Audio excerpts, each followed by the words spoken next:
Good morning to all out there, wherever you are, or good afternoon or good evening. Today we will continue our analysis of Seth Speaks by Jane Roberts. And as usual, if you're watching when this is not live, feel fast forward until 5 minutes in, where we will begin. In the meantime, I will set up the stream.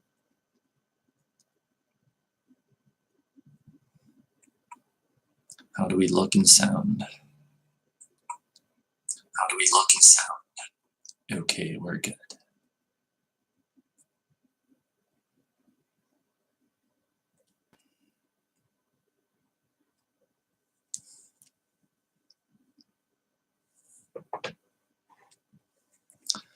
I'm looking forward to this stream immensely,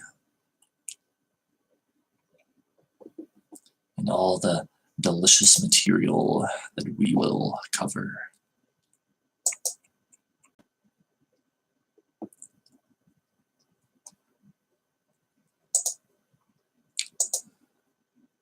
It is also Christmas Eve today, so Merry Christmas Eve to those who celebrate that.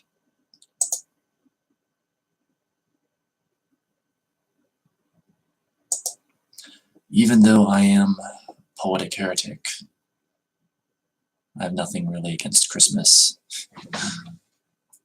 I don't really concern myself with pushing against things, generally speaking. So let's see, what should I tweet? I'll say, I'm live. Should say something different. I'm live this morning, reading, studying, analyzing, talking about Seth Speaks. Join in.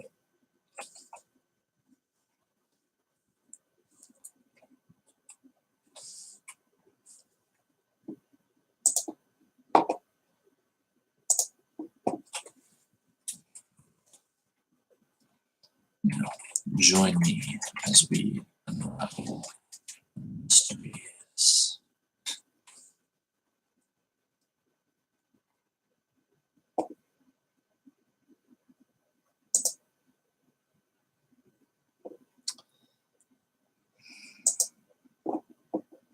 Let's see what that looks like.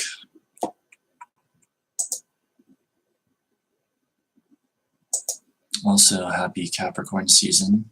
I think I said that in my last stream, but indeed it is Capricorn season now, which means it is officially winter, in the northern hemisphere at least.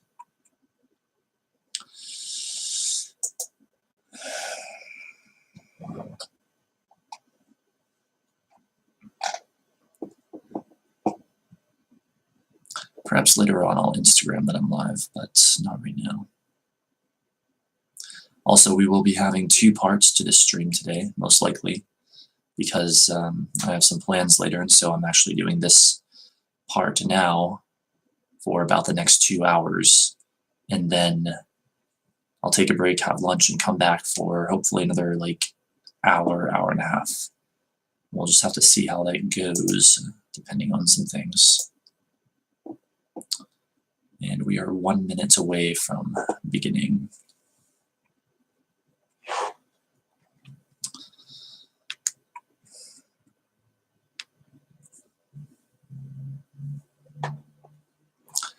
I remember on a recent stream, we had at least one person come in who seemed to take issue with this idea talked about in this book of channeling and psychics and mediums and stuff like that. And they were making some fairly rude comments, if we're being honest. And so I wonder if we'll see a reappearance from that person, or perhaps other people of such dispositions. I am really hoping that we do, so we can get into some intense discourse, and we can say the things that need to be said. But anyway, here we go. We're now 5 minutes in. It's time to officially begin. This is an analysis of Seth Speaks by Jane Roberts. We are about halfway through the book at this time. We'll be resuming with chapter 15. So, as usual, I will be reading the material. I'll also be commenting on it and take any questions and comments that you guys have on it and dive as deeply into it as we possibly can. And also, kind of going along with what I said before the 5 minute mark, just because I'm reading this book doesn't necessarily mean that I agree with every single thing in it. I do not necessarily 100% agree with everything in it. And when I don't agree with something, I'll say so. But I must confess, I do agree with like 99% of the Seth material, at least at this time, and that I've read so far. That includes, all 6 books that I've read, or I'm on my 6th book now, I guess. So, hello, little laughing lug. Hope you are well as well. Hello, Zoroastrian lad. Hello there, Acid TM. I know I've heard the term Zoroastrian before, but I can't quite recall what it means. But maybe we can look into that at some point. But anyway, without further ado, this is indeed chapter 15 of Seth Speaks. And it is entitled Reincarnational Civilizations, Probabilities, and More on the Multidimensional God. Session 562, December 7th, 1970, 9:05 p.m. Monday. Following Seth's suggestion of November 25th, we held the session in my studio at the back of our apartment. It's more private there, but it isn't as warm, especially when doors are closed. Good evening, Seth. Now, we will resume dictation, and we will begin with the next chapter. It will be called Reincarnational Civilizations, Probabilities, and More on the Multidimensional God. In a manner of speaking, it can be said that you have reincarnational civilizations as well as reincarnating individuals. Each entity who is born in flesh works toward the development of those abilities that can be best nurtured and fulfilled within the physical environment. He has a responsibility to and for the civilization in which he has each existence, for he helps form it through his own thoughts, emotions, and actions. He learns from failure as well as success. You think of physical history as beginning with the caveman and continuing up to the present, but there have been other great scientific civilizations, some spoken of in legend, some completely unknown, all in your terms now vanished. It seems to you that you have perhaps but one chance as a species to solve your problems, or be destroyed by your own aggression, by your own lack of understanding and spirituality. As you are given many lives in which to develop and fulfill your abilities, so has the species in those terms been allotted more than the single line of historical development with which you are presently acquainted. The reincarnational structure is but one facet in the whole picture of probabilities. In it, you have literally as much time as you need to develop those potentials that you must develop before leaving the reincarnational existences. Groups of people in various cycles of reincarnational activity have met crisis after crisis, have come to your point of physical development and either gone beyond it or destroyed their particular civilization. In this case, they were given another chance, having the unconscious knowledge not only of their failure, but the reasons behind it. They then began with a psychological head start as they formed new primitive groupings. Others, solving the problems, left your physical planet for other points in the physical universe. When they reached that level of development, however, they were spiritually and psychically mature, and were able to utilize energies of which you now have no practical knowledge. Pause at 9:22. Earth to them now is the legendary home. They formed new races and species that can no longer physically accommodate themselves to your atmospheric conditions. However, they also continued on the reincarnational level as long as they inhabited physical reality. Some of these have mutated and have long left the reincarnational cycle, however. So, I'm not sure, but some may remember that in the last Seth stream, I was commenting on how I thought Seth was possibly about to get into some particularly interesting material, but I didn't want to spoil it. But I can tell from this already that, yes, we are at last at that part. It didn't happen in the last stream, but it's happening in this one, where he gets into some really, in my opinion, fascinating stuff about basically ancient civilizations. So I'll just leave it at that and let Seth speak for himself, explain it in his own way. Those who have left it have evolved into the mental entities that they always were, you see. They have discarded material form. This group of entities still takes a great interest in Earth. They lend it support and energy. In a way, they could be thought of now as Earth gods. 928. On your planet, they were involved in 3 particular civilizations long before the time of Atlantis, when, in fact, your planet itself was in a somewhat different position. Parentheses, do you mean a different quote-unquote orbit? So that's Rob asking that. For now, leave the word position, particularly in relationship to 3 of the other planets that you know. The poles were reversed, as they were, incidentally, for 3 long periods of your planet's history. These civilizations were highly technological, the second one being, in fact, far superior to your own along those lines.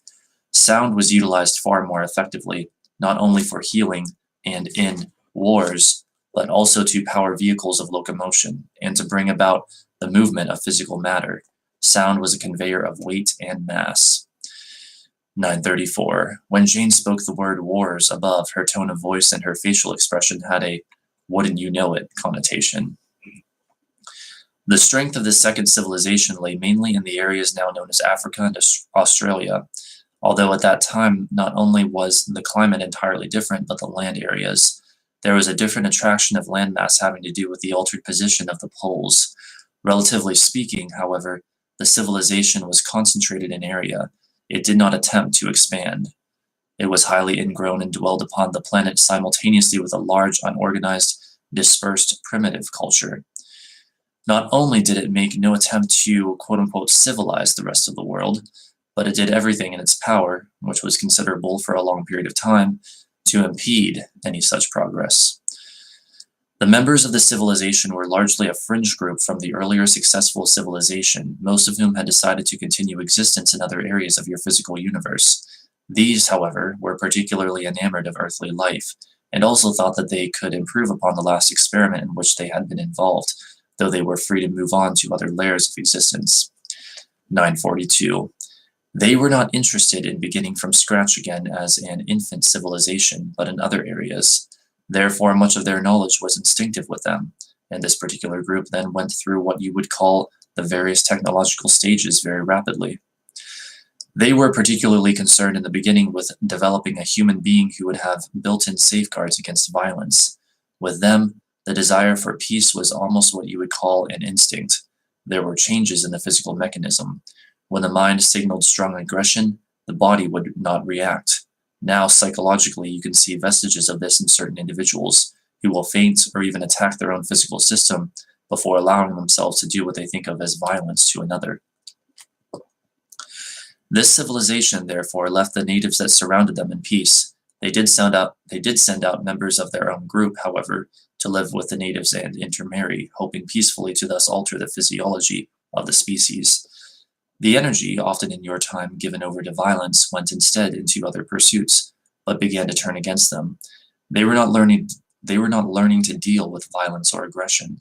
They were attempting to short-circuit it physically, and underlined this, they found, had complications. You may take your break. Ascended Masters. I don't know. I don't know. That's an interesting area of inquiry, though. So I need a tissue real quick. I'll be right back.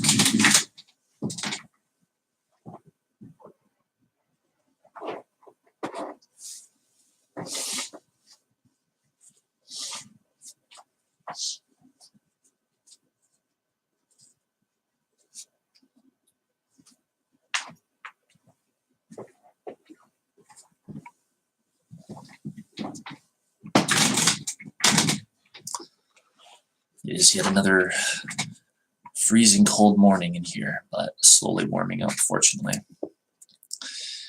9:52 to 10:05. Now, energy must be allowed to flow freely through the physical system, controlled and directed mentally, or psychically if you prefer. The physical alteration was a strain on the entire system.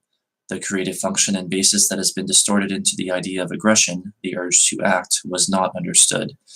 In a manner of speaking, breathing itself is a violence. The built-in inhibition resulted in a tied-up system of mutual controls in which the necessary thrusting out of action became literally impossible. An overly conscientious, restrictive mental and physical state evolved, in which the organism's natural physical need for survival was in every way hampered. Mentally, the civilization progressed. Its technology was extremely activated and propelled onward as it strove to develop, for example, artificial food so that it would not need to kill for survival in any way. 10:13. At the same time, it tried to leave the environment intact. It missed your stage of automobiles completely and steam-driven vehicles, and concentrated rather early on sound. The sound could not be heard by physical ears. The civilization was called Lumania, parentheses spelled out, and the name itself went down in legend and was used again at a later time. The Lumanians were a very thin, weakly people, physically speaking, but psychically either brilliant or completely ungifted. In some, you see, the built-in controls caused so many blockages of energy in all directions that even their naturally high telepathic abilities suffered. They formed energy fields around their own civilization. They were, therefore, isolated from contact with other groups. They did not allow technology to destroy them, however. More and more of them realized that the experiment was not a success. Some, after physical death, left to join those from the previous successful civilization, who had migrated to other planetary systems within the physical structure. Large groups, however, simply left their cities, destroyed the force fields that had enclosed them, and joined the many groups of relatively uncivilized peoples, mating with them and bearing children.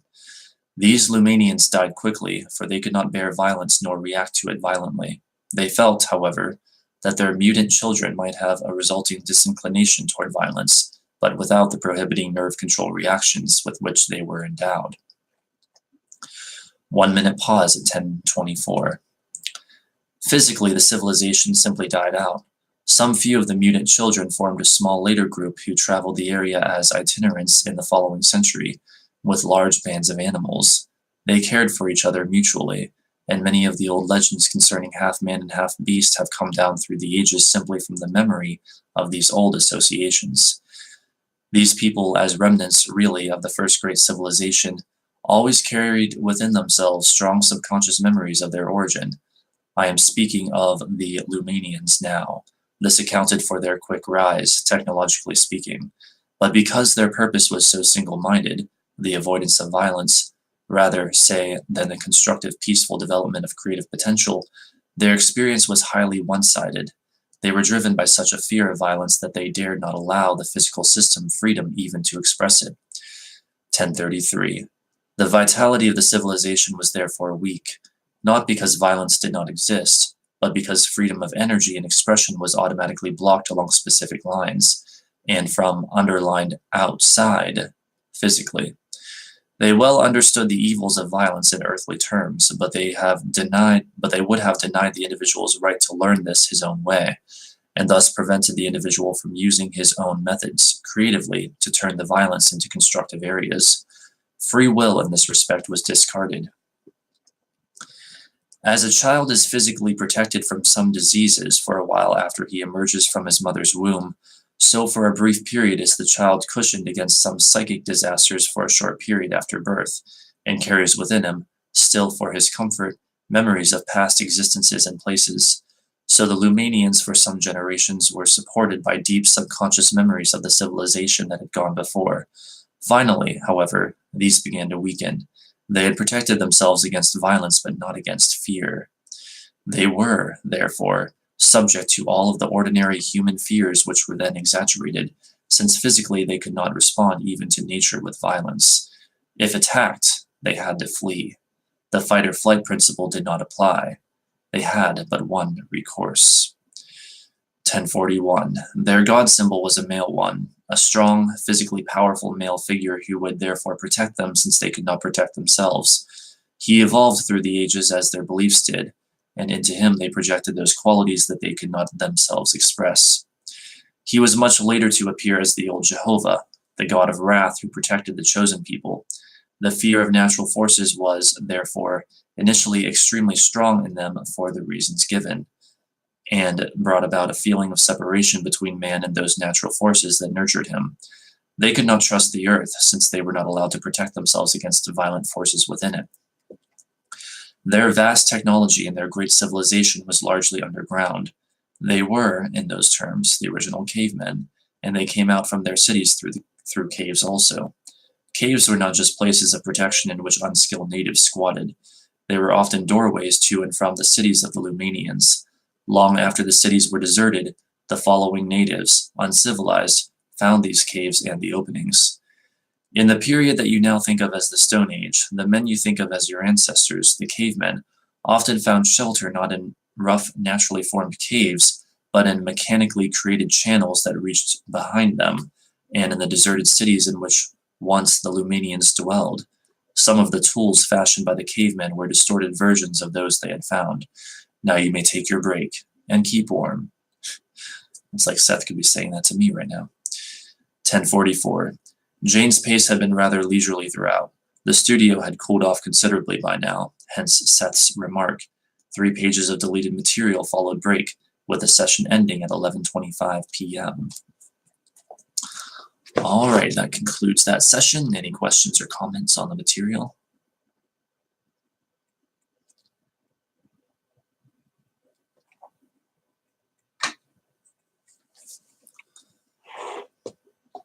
I think it's very interesting to hear Seth's take on the subject of Atlantis, a subject that is frequently, and that's an understatement, I guess, talked about in many circles, especially like spiritual circles and stuff like that. All these theories and imaginings and whatever of Atlantis, which I'm not an expert on that subject. I'm not sure how relatively sure or unsure we can be of the existence of such a past civilization, but it's interesting to hear Seth's unique perspective on it, regardless. You've often wondered about it, so have I. It's like, I don't want to take away from the magic of it either, though, because I think for many people it's almost a magical thing to consider, like this mysterious past civilization where there is all this unusual technology and capabilities and stuff like that. It's really interesting to consider. So I guess from both like a subjective or more emotional standpoint, and from like even a purely historical standpoint, it's very fascinating. Not sure if it's a real place or just supposed to be a utopian society that writers can refer to. Yes. Well, in my research over the years, I've come across what appears to be some evidence for it, though my memory's a little cloudy on just what all that is. But I would say, and not just because of what Seth is saying, that I guess I think it a very real possibility that such a civilization, or at least something like that, existed, though obviously I cannot say for sure. All right, so now we have Session 563, December 9th, 1970, 9:15 p.m. Wednesday. Again, the session was held in the studio. We sat for it as usual at about 9 o'clock, but Jane didn't feel Seth around right away. Not that she was particularly tired or bothered in any other way. Now, good evening. Good evening, Seth. We will resume dictation. While the civilization of the Lumanians was highly concentrated in that they made no attempt to conquer others or to spread out to any great extent in area, they did set out over the centuries outposts from which they could emerge and keep track of the other native peoples. These outposts were constructed underground. From the original cities and large settlements, there were, of course, underground connections, a system of tunnels, highly intricate and beautifully engineered. Since these were an aesthetic people, the walls were lined with paintings and drawings, and sculpture was also displayed along these inner byways. There were various escalated systems, some conveying people on foot, some conveying goods. It was not practical to construct such tunnels to the many outposts, however, which were fairly small communities and relatively self-supporting. Some were a good distance away from the main areas of commerce and activity. 921. These outposts were situated in many scattered areas, but there were a fairly large number of them in what is now Spain and the Pyrenees. There were several reasons for this, one having to do with the existence of rather giant-sized men in the mountain areas. Because of the timid nature of these (Lumanian) people, they did not enjoy outpost existence, and only the bravest and most confident of them were given such an assignment, which was temporary to begin with. Parentheses, a note added later. Seth gives no dates for the Lumanian civilization. It's interesting to note, however, that in late July 1971, about 8 months after this session, newspapers carried the story, with photographs, of the unearthing of a quote-unquote massive subhuman skull in a cave in the French Pyrenees Mountains, very close to the Spanish border. The skull is at least 200,000 years old and represents a race not identified before. It is now tentatively thought that several primitive races existed in Europe at that time. The period predates Neanderthal man and marks the start of the next to last ice age. This region in southern France is noted for its many caverns, easily eroded out of the limestone bedrock by flowing water. Jane has no paleontological background. Now back to Seth. The caves again served as doorways opening outward, and often what seemed to be the back of a cave was instead constructed of a material opaque from the outside but transparent from the inside. The natives of the area, using such caves for natural shelter, could therefore be observed without danger. These people reacted to sounds that are not audible to your ears. Their peculiar fear of violence intensified all of their mechanisms to an amazing degree. They were forever alert and on guard. 929. This is difficult to explain, but they could mentally pitch a thought along certain frequencies, a highly distinguished art, and then translate the thought at a given destination in any of a number of ways, into form or color, for example, or even into a certain type of image. Their language was extremely discriminating in ways that you could not understand, simply because gradations in pitch, frequency, and spacing were so precise and complicated. Communication, in fact, was one of their strongest points, and it was developed to such a high degree simply because they feared violence so deeply and were constantly on the alert. They banded together in large family groups, again in need for protection. Contact between children and parents was at a very high level, and children were acutely uncomfortable if out of the sight of their parents for any amount of time. 934. For these reasons, those individuals who ran the outposts felt themselves to be in a very uncomfortable situation. They were limited in numbers and largely cut off from the main areas of their own civilization. They developed, therefore, an even greater telepathic activity and a rapport with the earth above their head, so that the slightest tremor or footstep and the most minute movements above that were not usual were instantly noted. There were frequent peepholes, so to speak, through to the surface, from which they could make observations, and cameras situated there that kept the most precise pictures not only of the Earth, but of the stars. Of course, they had complete records of underground gas areas and intimate knowledge of the inner crusts, keeping careful watch upon and anticipating Earth tremors and faults. They were as triumphant about their descent into the Earth as any race ever was who left the Earth. 940. This was, as I told you, the second and perhaps most interesting of the three civilizations. The first followed generally your own line of development and faced many of the problems that you now do. They were largely situated in what you call Asia Minor, but they were also expansive and traveled outward to other areas. These are the people I mentioned earlier, who finally went on to other planets within other galaxies, and from whom the people of the Lumanian civilization came. Now I suggest your break. 943. Jane said her trance hadn't been very good. She had been smoking and the air in the studio wasn't fresh, so we opened the doors leading to the rest of the apartment. We usually keep windows closed because Seth's voice has the peculiar ability to carry well. Besides, it was a cold night. Resume at 9:55.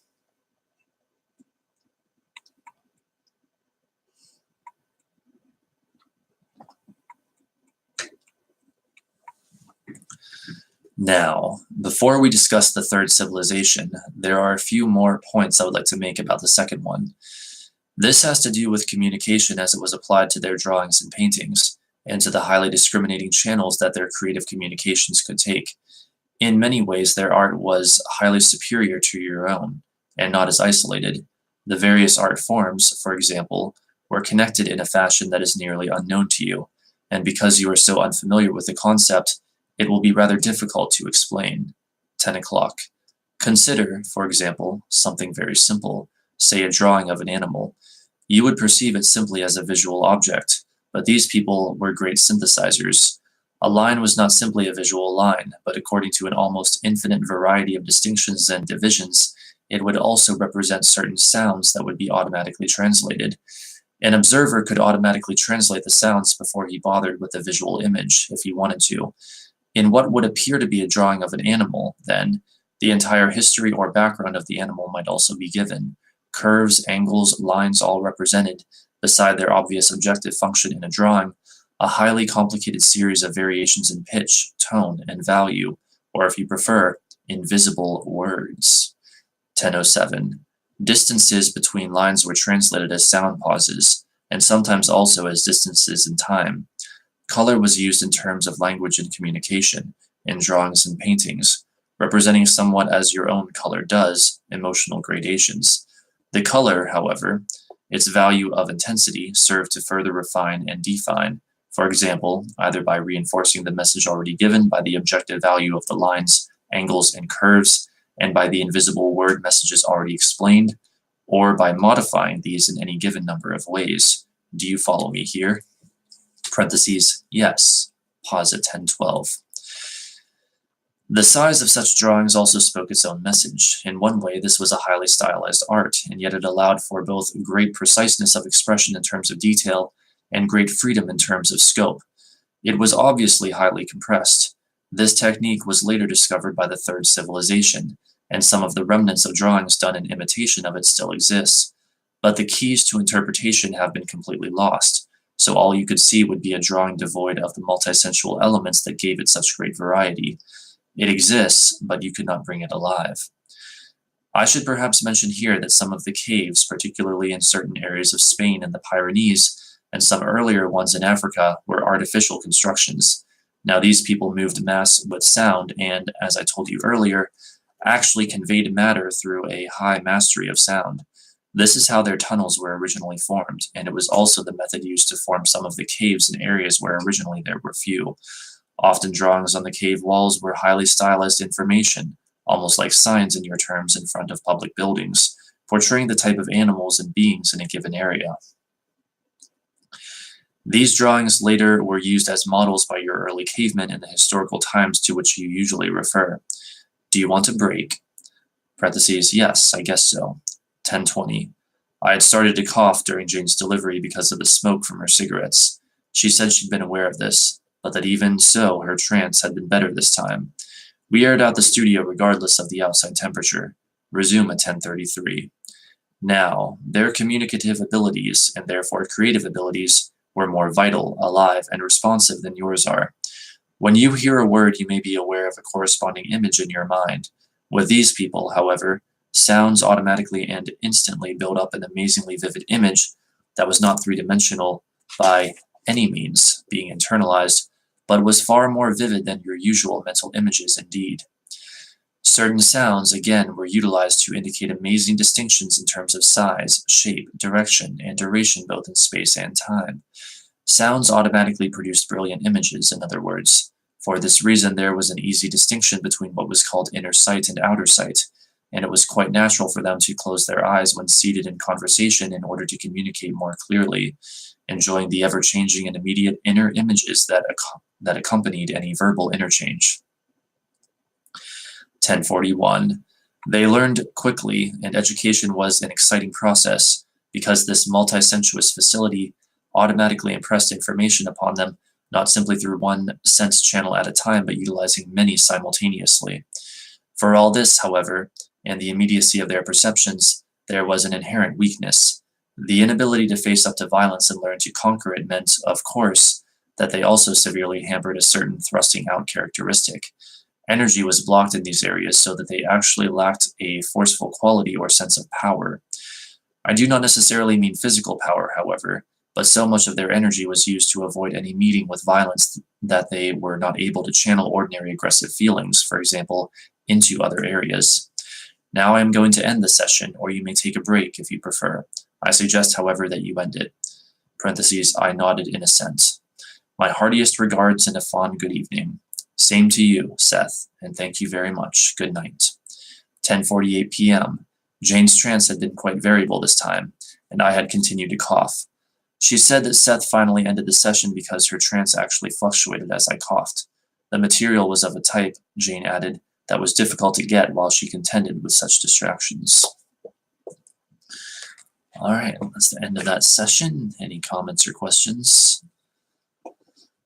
While I check on the status of the stream.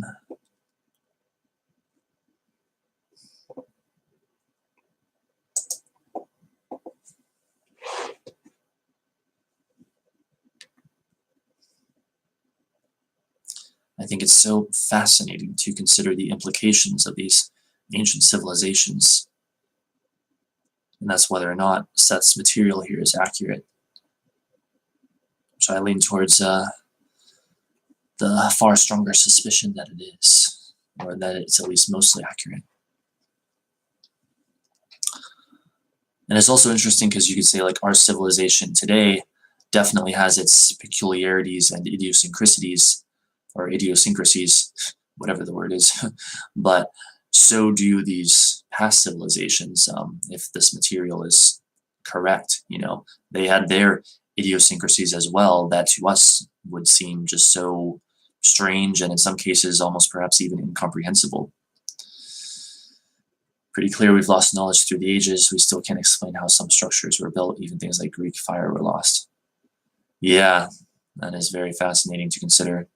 And indeed, like the pyramids come to mind, which I don't know if you or anyone else watching has ever read the Law of One material, which was also channeled allegedly from an entity called Ra. But in that, particularly early on, I think they gave some explanation of how the pyramids were built. And again, that's, not saying that's how it actually happened, just that allegedly, according to that channel, and if they were channeling an entity called Ra, that was allegedly how the pyramids were built. And they talked about, well, actually, it's very hard for me to simplify because that material is probably even more complex and scholarly, perhaps, than the Seth material. But from what I recall, it was basically this idea of tapping into infinite intelligence and understanding the pure idea of rockness, or like infinite rockness. I remember that term. And then essentially, if I'm remembering correctly, like the idea being mentally moving the blocks that compose the pyramids into place. So, that's interesting stuff to consider. Does it sound credible to me? I don't know. I mean, that's a little bit hard even for me to believe. Like, that idea of sort of mentally constructing the pyramids. But I mean, I don't know. Like, who knows what things were like back then? We're talking like, thousands of years ago or whatever. Or more than that. I don't even know.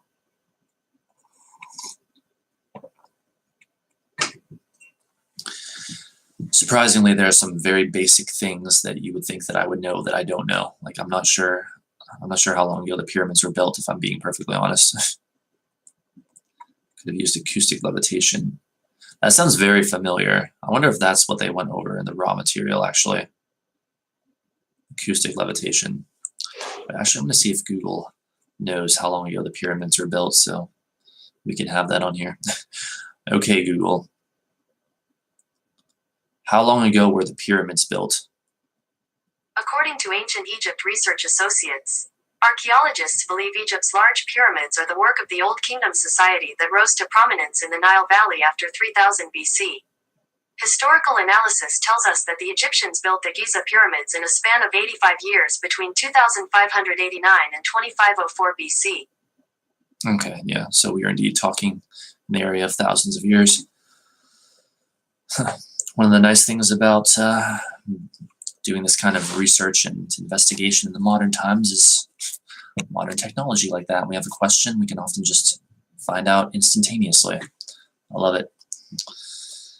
It's one good thing about incarnating in this time, I guess. But anyway, let us continue. Session 565, February 1st, 1971, 9:05 p.m., Monday. During the past few weeks, Jane has had but a few sessions for her ESP class and a couple of personal ones for us. That's been it, even though I had hoped at various times that work could be done on Seth's book. Many things caused us to lay it aside. Other work, the holidays, the plain need for a change of pace, travel, and the approaching death of my father. Jane said she was nervous now about resuming dictation after the layoff. Her feelings were similar to those she'd had before starting the book. She hasn't read it beyond the first chapter, or beyond the first part of chapter 4, although I gave her a short excerpt from chapter 6 to read to her ESP class. I had no doubt that when Seth resumed dictation, it would be impossible to detect any sign of a break in continuity. Incidentally, we had gone back to holding sessions in the living room. Good evening, Seth. Now, we will return to our book tonight and Wednesday, and the following Monday and Wednesday, until it is finished. Dictation now. I have been speaking about the Lumanians in some detail because they are a part of your psychic heritage. The other two civilizations were in many ways more successful, and yet the strong intent behind the Lumanians' experiment was extremely volatile. While they were not able to solve the problems of violence, or the problem of violence as they understood it in your reality, their passionate desire to do so still rings throughout your own psychic environment. Because of the true nature of quote-unquote time, the Lumanians still exist as they were in your terms. There are often bleed-throughs in the psychic atmosphere. These do not occur by chance, but when some kind of rapport causes effects to lead between systems that otherwise appear quite separated. And so there have been such bleed-throughs between your own civilization and the Lumanians. 913. Various old religions picked up the idea of the Lumanians' fierce god figure, for example, in whom they managed to project their concepts of force, power, and violence, this god who had meant to protect them when nonviolence would not allow them to protect themselves.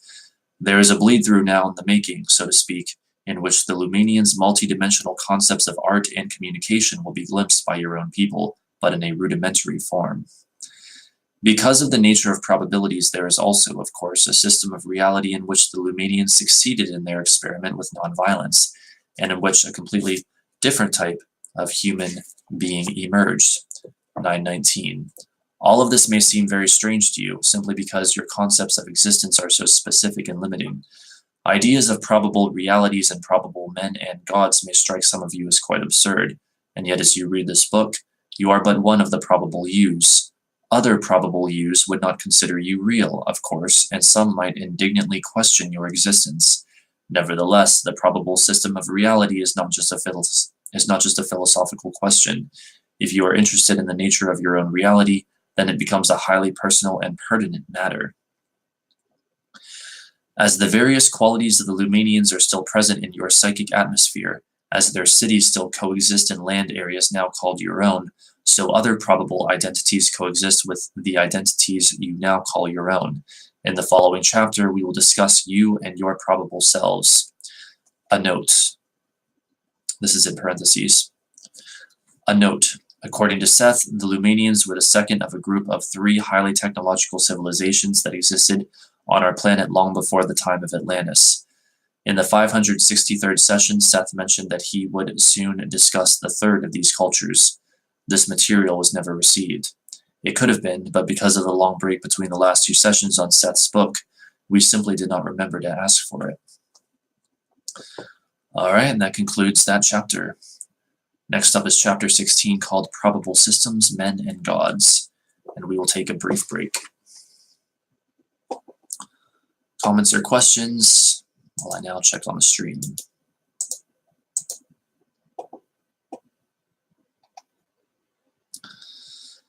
And yes, if you're wondering, there will indeed be more content in the following chapter, at least from what I recall, regarding these ancient civilizations.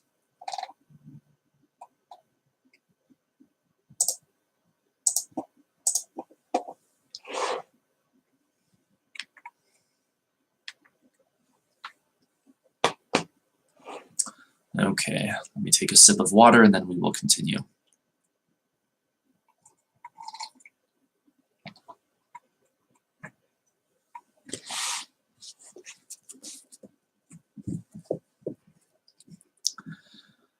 Chapter 16, Probable Systems, Men and Gods. 924. And now we begin the next chapter, Probable Systems, Men and Gods. In your daily life at any given moment of your time, you have a multitudinous choice of actions, some trivial and some of utmost importance. You may, for example, sneeze or not sneeze, cough or not cough, walk to the window or the door, scratch your elbow, save a child from drowning, learn a lesson, commit suicide, harm another, or turn your cheek. It seems to you that reality is composed of those actions that you choose to take. Those that you choose to deny are ignored. The road not taken then seems to be a non-act, yet every thought is actualized and every possibility explored. Physical reality is constructed from what seems to be a series of physical acts. Since this is the usual criterion of reality for you, then non-physical acts usually escape your notice, discretion, and judgment. 930. Let us take an example. You are reading this book when the telephone rings. A friend wants you to meet him at 5 o'clock. You stand considering. In your mind, you see yourself A, saying no and staying home, B, saying no and going somewhere else instead, or C, saying yes and keeping the engagement. Now, all of these possible actions have a reality at that point. They are all capable of being actualized in physical terms. Before you make your decision, each of these probable actions are equally valid. You choose one of these, and by your decision you make one event out of the three physical. This event is duly accepted as a portion of those serial happenings that compose your normal existence. The other probable actions, however, are as valid as they ever were, though you have not chosen to actualize them physically. They are carried out as effectively as the one you chose to accept. If there was a strong emotional charge behind one of the rejected probable actions, it may even have greater validity as an act than the one you chose. All actions are initially mental acts. Underlined, this is the nature of reality. That whole sentence is underlined. This is the nature of reality. That sentence cannot be emphasized too thoroughly. All mental acts, therefore, are valid. They exist and cannot be negated. Because you do not accept them as physical events, you do not perceive their strength or durability. Your lack of perception cannot destroy their validity, however. If you wanted to be a doctor and are now in a different profession, then in some other probable reality you are a doctor. If you have abilities that you are not using here, they are being used elsewhere. Now, again, these ideas may seem impossibly rich for your mental blood because of your propensity towards serial thought and three-dimensional attitudes. Humorously, you may take a three-dimensional break. Thank you. 943 to 955. Do these civilizations have any remnants today, like archaeological references to them? I'm scanning my collection of knowledge.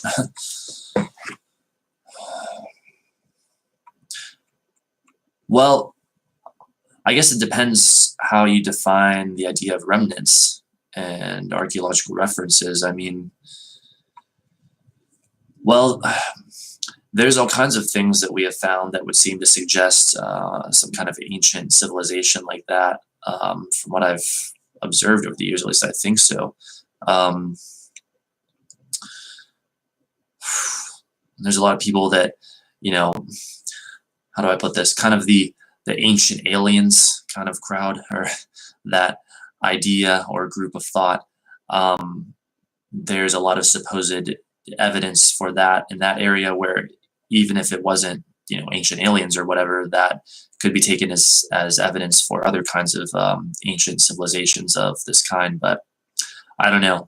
I'm far from an expert on the matter, so I would suggest, if you want to look deeper into that, Probably asking someone other than me, if I'm being honest.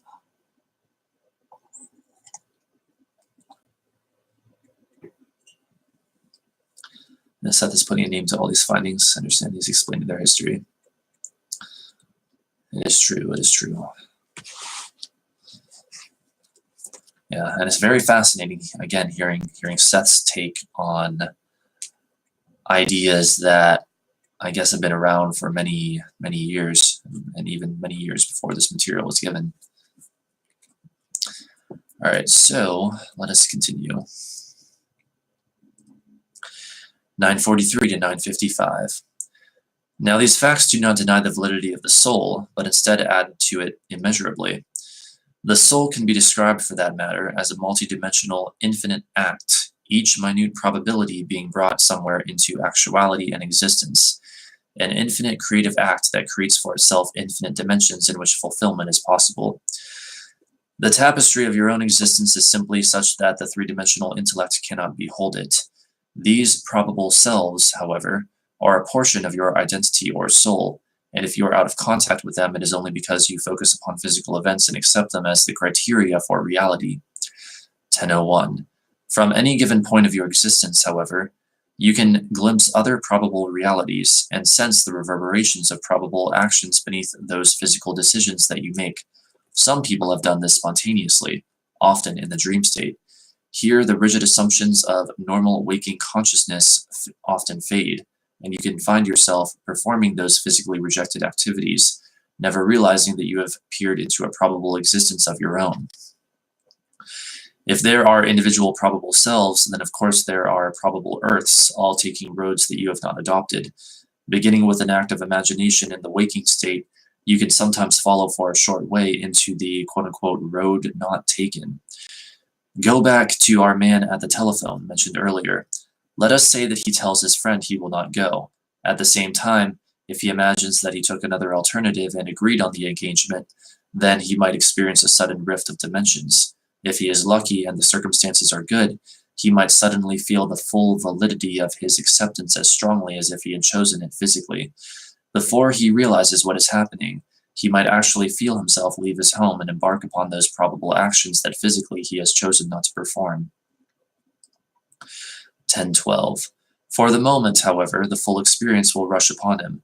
Imagination will have opened the door and given him the freedom to perceive, but hallucination will not be involved. This is a simple exercise that can be tried in almost any circumstance, although solitude is important. Such an experiment will not carry you too far, however, and the probable self who has underlined chosen the action that you denied is in important respects quite different from the self that you know. Each mental act opens up a new dimension of actuality. In a manner of speaking, your slightest thought gives birth to worlds. This is not a dry metaphysical statement. It should arouse within you the strongest feelings of creativity and speculation. It is impossible for any being to be sterile, for any idea to die, or any ability to go unfulfilled. 1019. Each probable system of reality, of course, then creates other such systems, and any one act, realized, brings forth an infinite number of quote-unquote unrealized acts that will also find their actualization. Now all systems of reality are open. The divisions between them are arbitrarily decided upon as a matter of convenience, but all exist simultaneously, and each one supports and adds to the other. So what you do is also reflected to some degree in the experience of your probable selves, and vice versa. To the extent that you are open and receptive, you can benefit greatly by the various experiences of your probable selves, and can gain from their knowledge and abilities. Quite spontaneously, again, you often do this in the dream state, and often what seems to you to be an inspiration is a thought experienced but underlined not actualized on the part of another self. You tune in and actualize it instead, you see. Ideas that you have entertained and not used may be picked up in the same manner by other probable yous. Each of these probable selves consider themselves the real you, of course, and to any one of them, you would be the probable self. But through the inner senses, all of you are aware of your part in this gestalt. You may take your break. And I'll have those of you watching know that I myself personally have tried this sensing of my probable selves before, and though of course this is a purely subjective thing, I can report that indeed it does feel like when I try to tune into that reality that I can in fact sense all of my probable selves, or at least a huge, virtually infinite variety of my probable selves. I can like sense their existence. It's very fascinating. I highly recommend trying it.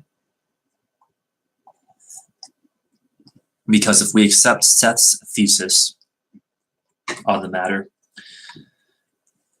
then our probable selves, in fact, communicate with each other. We actually draw knowledge and abilities and assistance from our probable selves all the time, while simultaneously, giving that knowledge and assistance and whatnot to them as well. It's an open framework, an open system.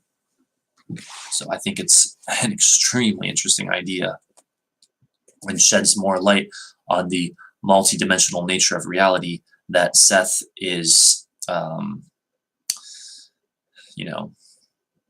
don't want to say arguing for, but suggesting. 1026 to 1041. Now, the soul is not a finished product.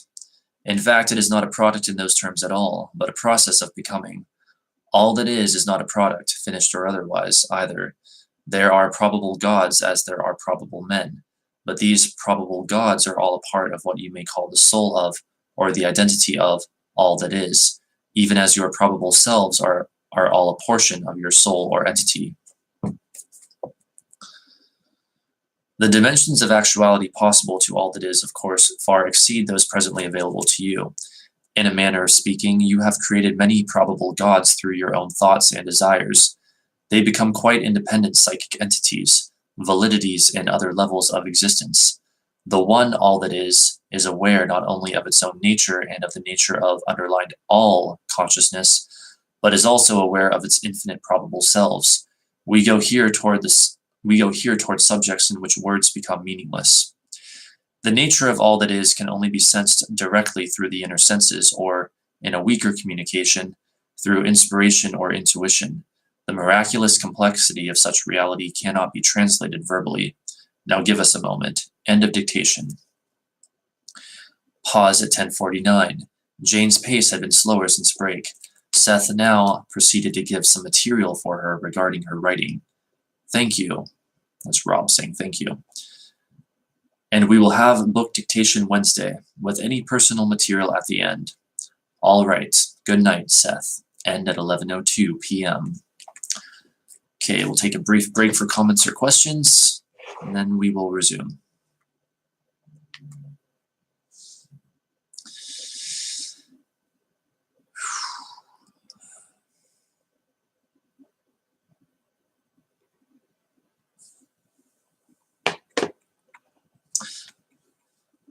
I am eagerly awaiting an email from PayPal, by the way, letting me know that that money has been transferred to my bank account so I can place the order for the Thoth deck. So thanks again, Little Laughing Lug, for that. Do you believe in the many worlds theory? Basically, yes. It's definitely one of my strongest theories at this point. This idea that there's a universe for every possible, probable action, thought, whatever that could ever possibly exist. I think it makes the most sense. So I don't know if I would say I believe in it like I accept it as 100% fact, but I would say it's one of my strongest theories at this point, definitely.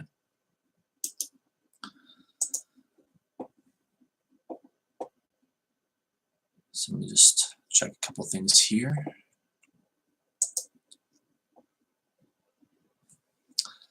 And if there are no further questions, we'll resume in just a moment.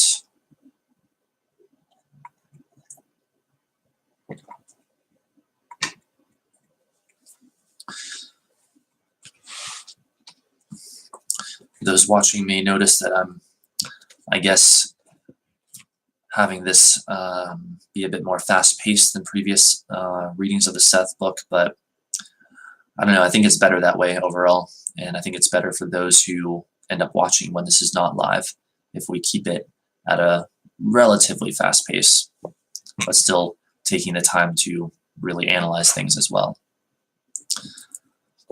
All right, so let us continue. Session 566, February 15th, 1971, 9:19 p.m., Monday. For the last 2 weeks, we have been busy with affairs related to the recent death of my father. Good evening, Seth. Now, for a change, we're going to have some dictation, though I may make a few remarks at the end of our session to you both. Dictation, then. Probabilities are an ever-present portion of your invisible psychological environment. You exist in the middle of the probable system of reality. It is not something apart from you. To some extent, it is like a sea in which you have your present being. You are in it, and it is in you. Occasionally, at surface levels of consciousness, you might wonder what might have happened had you made other decisions than those you have, chosen different mates, for example, or taken up residence in other portions of the country. You might wonder what would have happened had you mailed an important letter that you subsequently decided not to mail, and in such small wonderings only have you ever questioned the nature of probabilities. But there are deep connections between yourself and all those individuals with whom you have had relationships, and with whom you were involved in deep decisions. 928. These are not nebulous. They are profound psychological interconnections that bind you each to each, particularly in a telepathic framework, though this may be beneath normal consciousness. The unrealized physical connections that might have occurred, but did not, are worked out in other layers of reality. The invisible environment within your mind is not as lonely as you might think, and your seeming inner isolation is caused by the ego's persistent guard.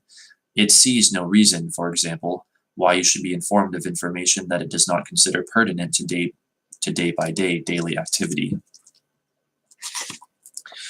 931.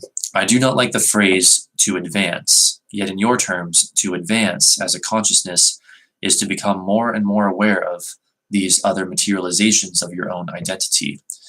The probable selves are to gain awareness of the other probable selves and realize that underlined all are various manifestations of the true identity. They are not quote-unquote lost, buried, or negated in some super self without free will, self-determination, or individuality. Instead, the identity underlined is what they are, with full freedom to express all probable actions and developments, both in this reality and in others that underlined you do not know. As you sit reading this book in your present moment of time, you are positioned in the center of a cosmic web of probabilities that is affected by your slightest mental or emotional act.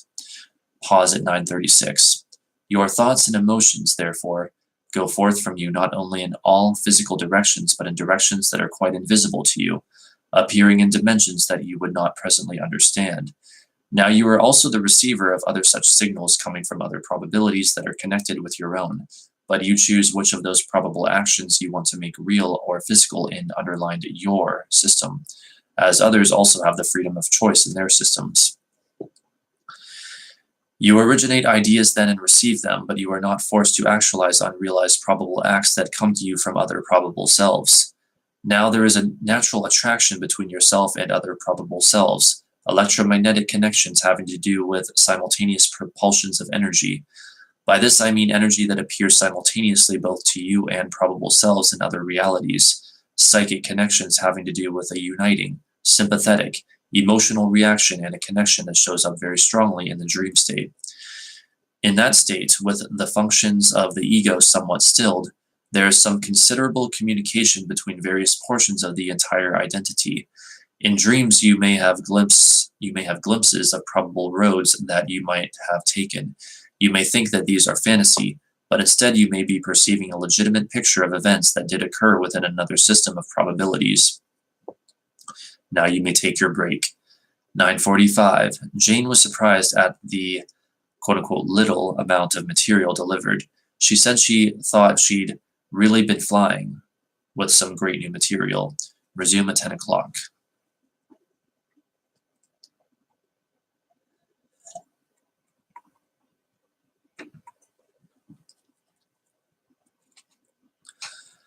Now, one event can be actualized by more than one probable self, however, and you will resemble some probable selves more than others. Because you are involved in an intricate psychological gestalt such as this, and because the connections mentioned earlier do exist, you can avail yourself to some extent of abilities and knowledge possessed by these other probable portions of your personality. The connections make for quite constant quote-unquote bleed-throughs. Once you are aware of the probable system, however, you will also learn to become alert to what I will here call benign intrusive impulses. Such impulses would seem to be disconnected from your own current interests or activities, intrusive in that they come quickly into consciousness, with a sense of strangeness as if they are not your own. These can often offer clues of various kinds. You may know absolutely nothing about music, for example, and one afternoon while in the middle of some mundane activity be struck by a sudden impulse to buy a violin. Pause at 10:06. Such an impulse could be an indication that another probable portion of your identity is gifted with that instrument. I am not telling you to run off and buy one, but you could, however, act on the impulse as far as is reasonably possible, renting a violin, simply acquainting yourself with violin concerti, etc. You would learn the instrument far quicker, you see, if the impulse was originating with a probable self. It goes without saying, then, that probable selves exist in your quote-unquote future as well as your past. It is very poor policy to dwell negatively on unpleasant aspects of the past that you know, because some portions of the probable self may still be involved in that past. The concentration can allow greater bleed-through and adverse identification, because that part will be one background that you have in common with any probable selves who sprang from that particular source. 10:12. To dwell upon the possibility of illness or disaster is equally poor policy, for you set up negative webs of probabilities that need not occur. You can theoretically alter your own past as underlined you have known it, for time is no more something divorced from you than probabilities are. The past existed in multitudinous ways. Actually, let me stop here and say, let me comment on this, saying, by the way, I have heard that this is a very effective method for the resolving and healing of trauma, where you essentially mentally go back to the point that the trauma occurred. And the idea is, first of all, allow yourself to feel what you feel. And then after you have, just allowed that feeling, yes, that very unpleasant, traumatic, horrible feeling, then you imagine something else taking place instead. You imagine whatever happened taking place in a way that you would have preferred to have it take place, or imagine something else entirely taking place, or whatever you want it to be, basically. And the idea or the theory is that because all time is simultaneous, you are actually, in a sense, altering your own past. And the result is the healing of that trauma and the unblocking of that energy, and thus, therefore, the great improvement of the individual's life experience in many different areas. So that's something I highly recommend that Seth is kind of, in a way, commenting on here. So let us continue. The past existed in multitudinous ways. You only experienced one probable past. By changing this past in your mind, now, in your present, you can change not only its nature, but its effect, and not only upon yourself, but upon others. Pretend a particular event happened that greatly disturbed you. In your mind, imagine it not simply wiped out, but replaced by another event of more beneficial nature. Now, this must be done with great vividness and emotional validity, and many times. It is not a self-deception. The event that you choose will automatically be a probable event, which did in fact happen, though it is not the event you chose to perceive in your given probable past. 10:24. Telepathically, if the process is done correctly, your idea will also affect any people who were connected with the original event, though they can choose to reject as well as accept your version. This is not a book on techniques, so I will not go into this particular method deeply, but merely mention it here. Remember, however, that in a most legitimate way, many events that are not physically perceived or experienced are as valid as those that are, and are as real within your own invisible psychological environment. There are, in your terms, then, unlimited probable future events for which you are now setting groundworks. The nature of the thoughts and feelings you originate and those you habitually or characteristically receive set a pattern, so you will choose from those probable futures those events that will physically become your experience. Pause. Because there are bleed-throughs and interconnections, it is possible for you to tune into a quote-unquote future event, say of an unfortunate nature, an event for which you are headed if you continue on your present course. A dream about it, for instance, may so frighten you that you avoid the event and do not experience it. If so, such a dream is a message from a probable self who, underlined, did experience the event.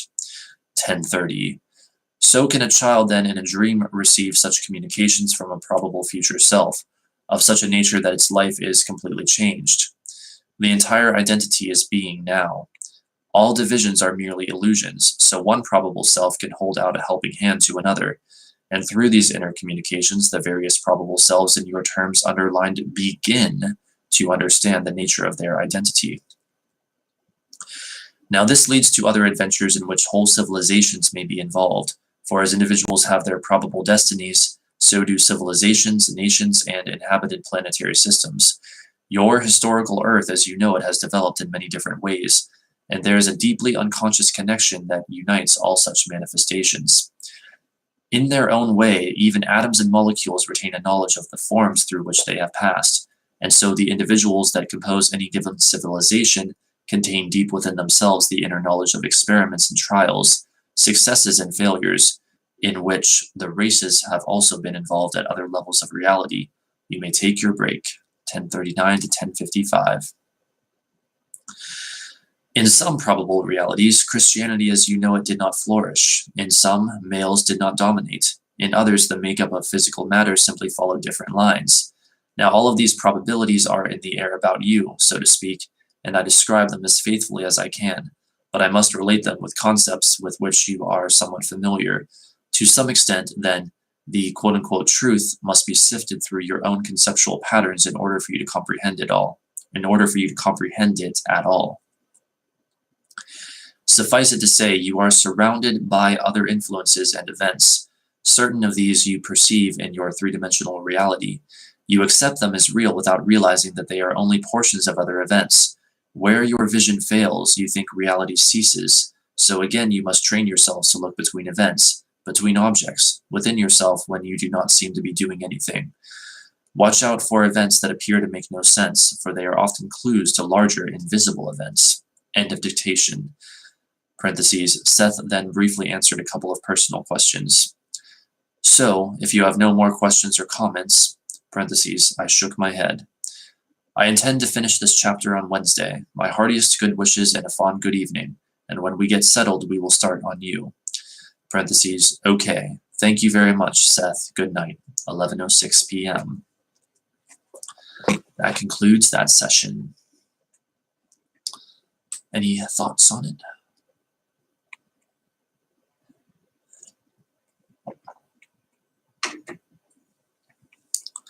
This idea of these infinite probable realities is a truly magical one to tune into if you allow yourself to have that experience.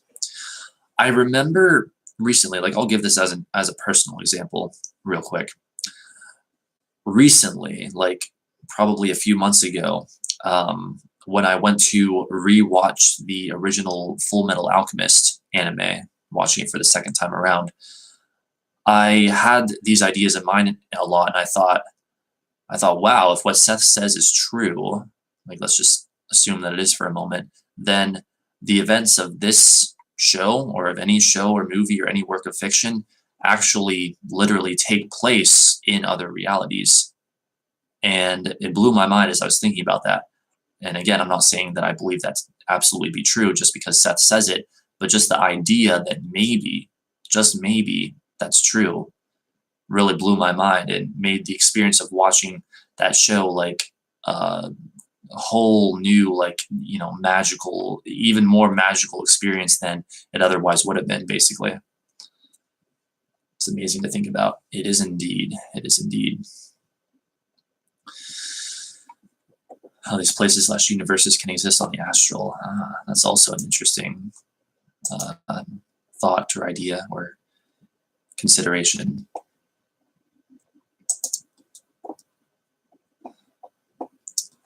Right, I'm afraid I need another tissue, so I will be right back, and then we will resume with the next session.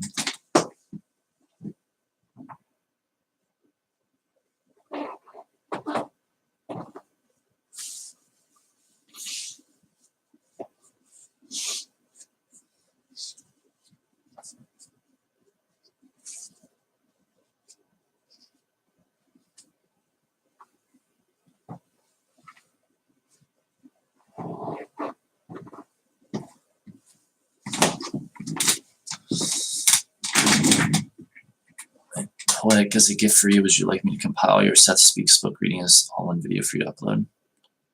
Oh boy. If you would like to, Connor, I mean, absolutely. Like, if you feel inspired to do that, then I'm all for it. Yeah, I could just upload it as one super long video of the Seth Speaks dictation.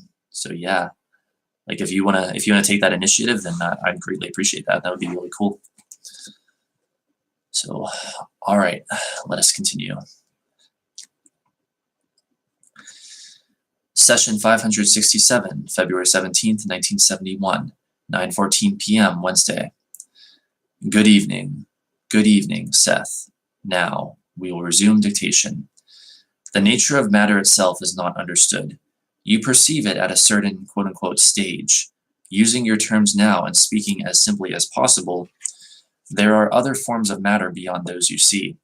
These forms are quite real and vivid, quite quote-unquote physical to those who react to that particular sphere of activity. In terms of probabilities, therefore, you choose certain acts, unconsciously transform these into physical events or objects, and then perceive them. But those unchosen events also go out from you and are projected into these other forms. Now, the behavior of atoms and molecules is involved here, for again, these are only present within your universe during certain stages. Their activity is perceived only during the range of particular vibratory rhythms. When your scientists examine them, for example, they do not examine the nature, say, of an atom. They only explore the characteristics of an atom as it acts or shows itself within your system. Its greater reality completely escapes them. 9:24. You understand that there are spectrums of light, so are there spectrums of matter. Your system of physical reality is not dense in comparison with some others. The dimensions that you give to physical matter barely begin to hint at the varieties of dimensions possible. Some systems are far heavier or lighter than your own, though this may not involve weight in the terms with which you are familiar. Probable actions emerge, then, into matter systems quite as valid as your own, and quite as consistent. You are used to thinking in single-line thoughts, so you think of events that you know as complete things or actions, not realizing that what you perceive is but a fraction of their entire multidimensional existence. 9:30. In greater terms, it is impossible to separate one physical event from the probable events, for these are all dimensions of one action. It is basically impossible to separate the quote-unquote you that you know from the probable yous of which you are unaware, for the same reasons. There are always inner pathways, however, leading between probable events. Since all of them are manifestations of an act in its becoming, then the dimensions between these are illusions. The physical brain alone cannot pick up these connections with any great success.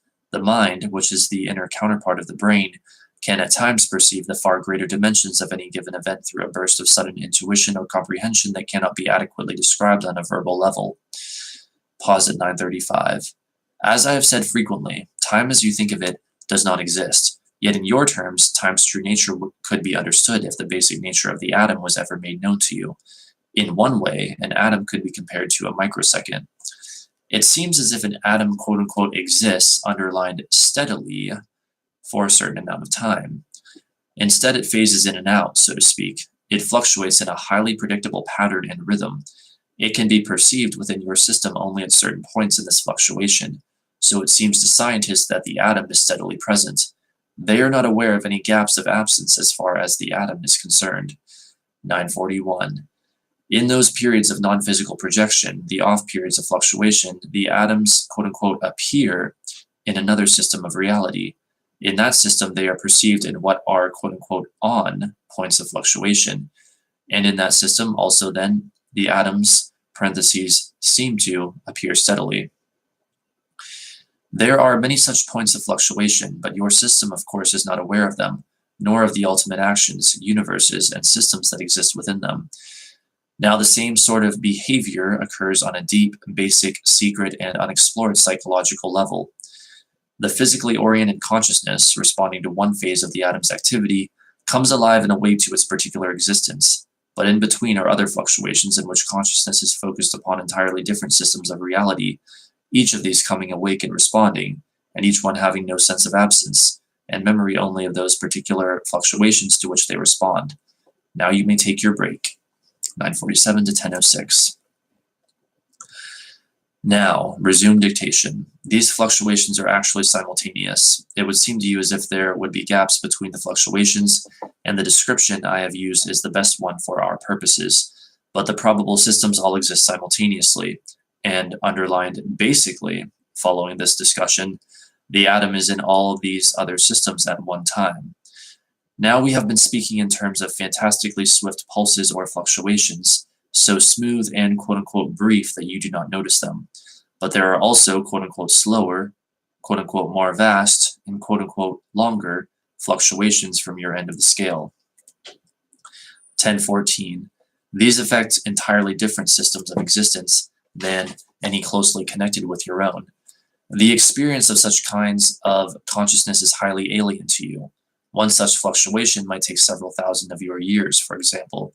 These several thousand years would be experienced, say, as a second of your time, with the events occurring within it perceived simply as a quote-unquote present period.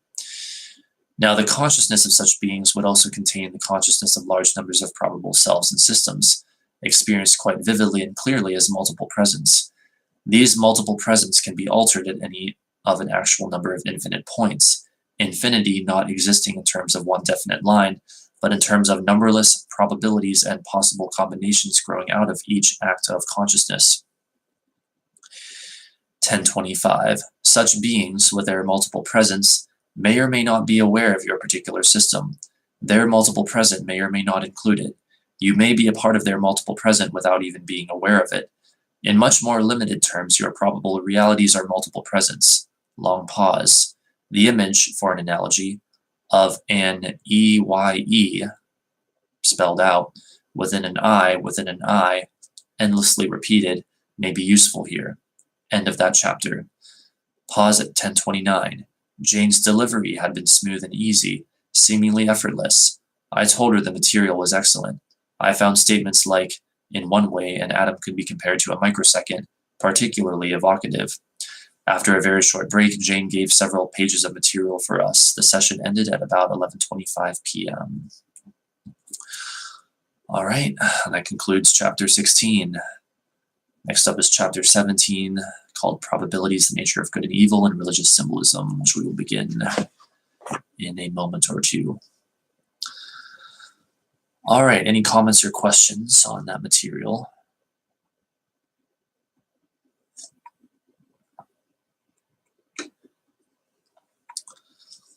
So you gave me so much, I feel I need to give you something back. Well, thank you. Thank you nonetheless.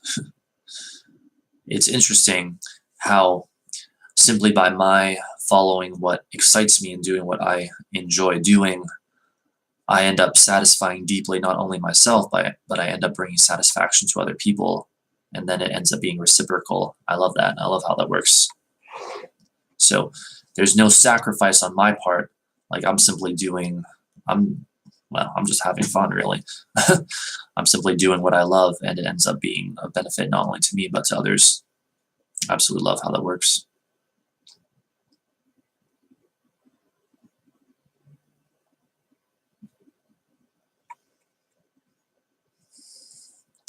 All right, so since we still have a good amount of time left before we hit 2 hours, I will begin chapter 17, and let's see, will we be likely to finish it?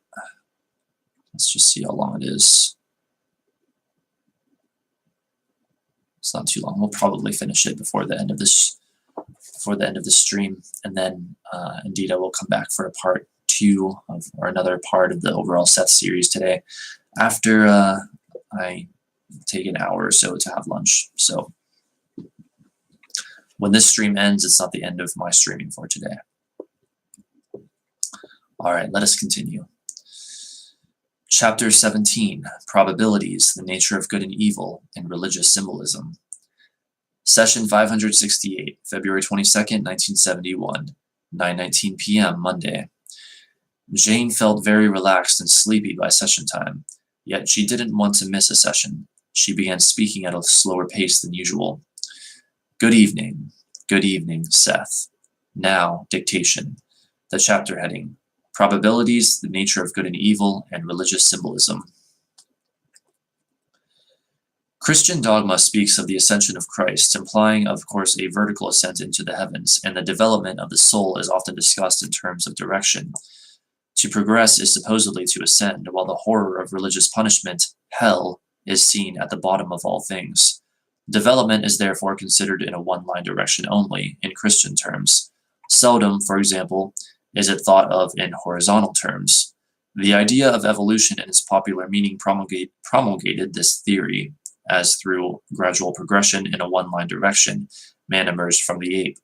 Humorously, Christ could just as well have disappeared sideways. Pause at 9:26. The inner reality of the message was told in terms that man at the time could understand, in line with his root assumptions. Development unfolds in all directions. The soul is not ascending a series of stairs, each one representing a new and higher point of development. Instead, the soul stands at the center of itself, exploring, extending its capacities in all directions at once, involved in issues of creativity, each one highly legitimate. The probable system of reality opens up the nature of the soul to you. It should change current religion's ideas considerably. For this reason, the nature of good and evil is a highly important point. 9:30. On the one hand, quite simply and in a way that you cannot presently understand, evil does not exist. However, you are obviously confronted with what seem to be quite evil effects. Now it has been said often that there is a God, so there must be a devil. Or if there is good, there must be evil. This is like saying that because an apple has a top, it must have a bottom, but without any understanding of the fact that both are a portion of the apple. Pause, one of many. We go back to our fundamentals. You create reality through your feelings, thoughts, and mental actions.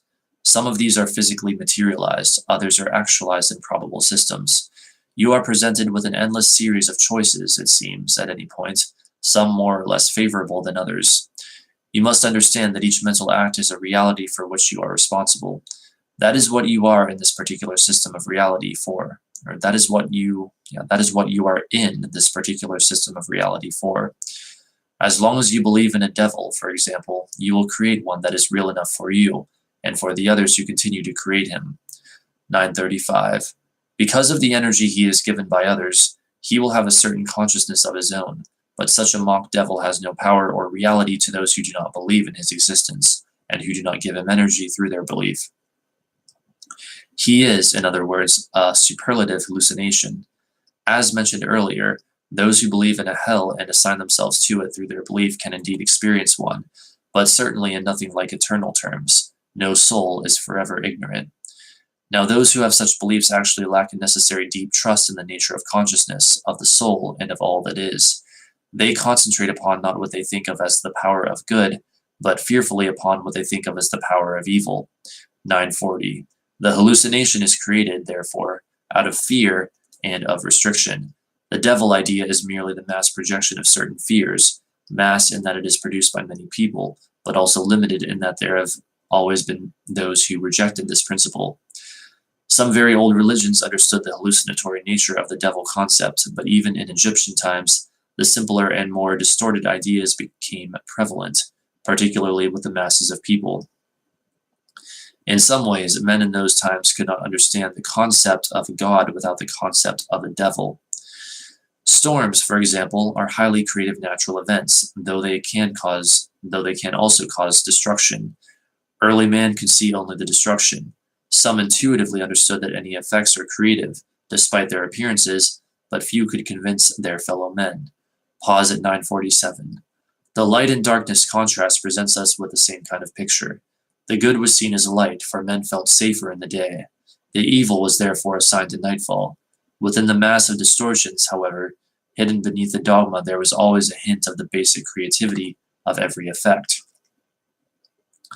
There are, then, no devils waiting to carry anyone off, unless you create them yourself, in which case the power resides in you and not in the mock devils. The crucifixion and attendant drama made sense within your reality at the time. It arose into the world of physical actuality out of the inner reality from which your deepest intuitions and insights also spring. 952.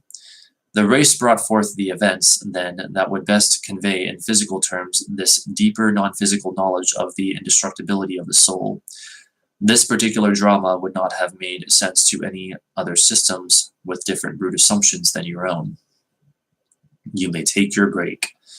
954. Jane's trance had been good. Her delivery had picked up considerably, and of course I've often seen her respond to this infusion of energy and liveliness, seemingly from a source beyond Jane as I know her. If anything, her transformation is more pronounced when she's not at her best before a session begins. Resume at 10:07. Now, the symbolism of ascent or descent, or of light and dark, would be meaningless to other realities with different perceptive mechanisms.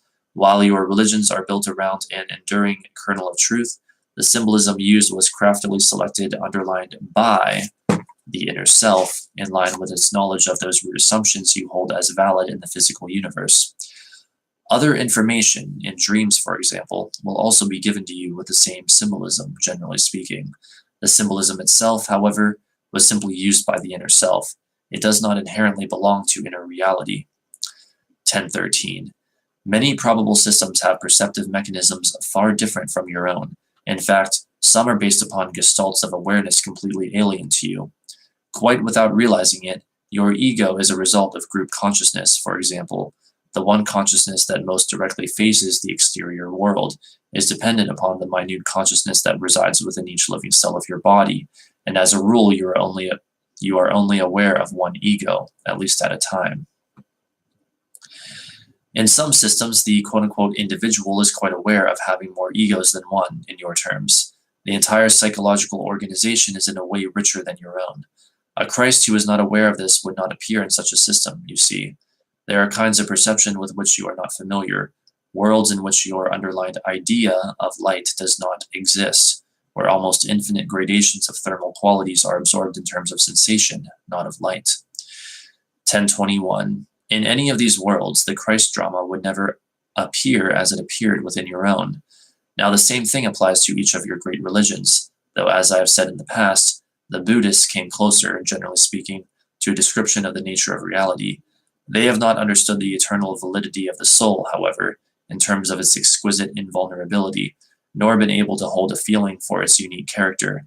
But Buddha, like Christ, interpreted what he almost knew in terms of your own reality, not only of your own physical reality, but your own probable physical reality.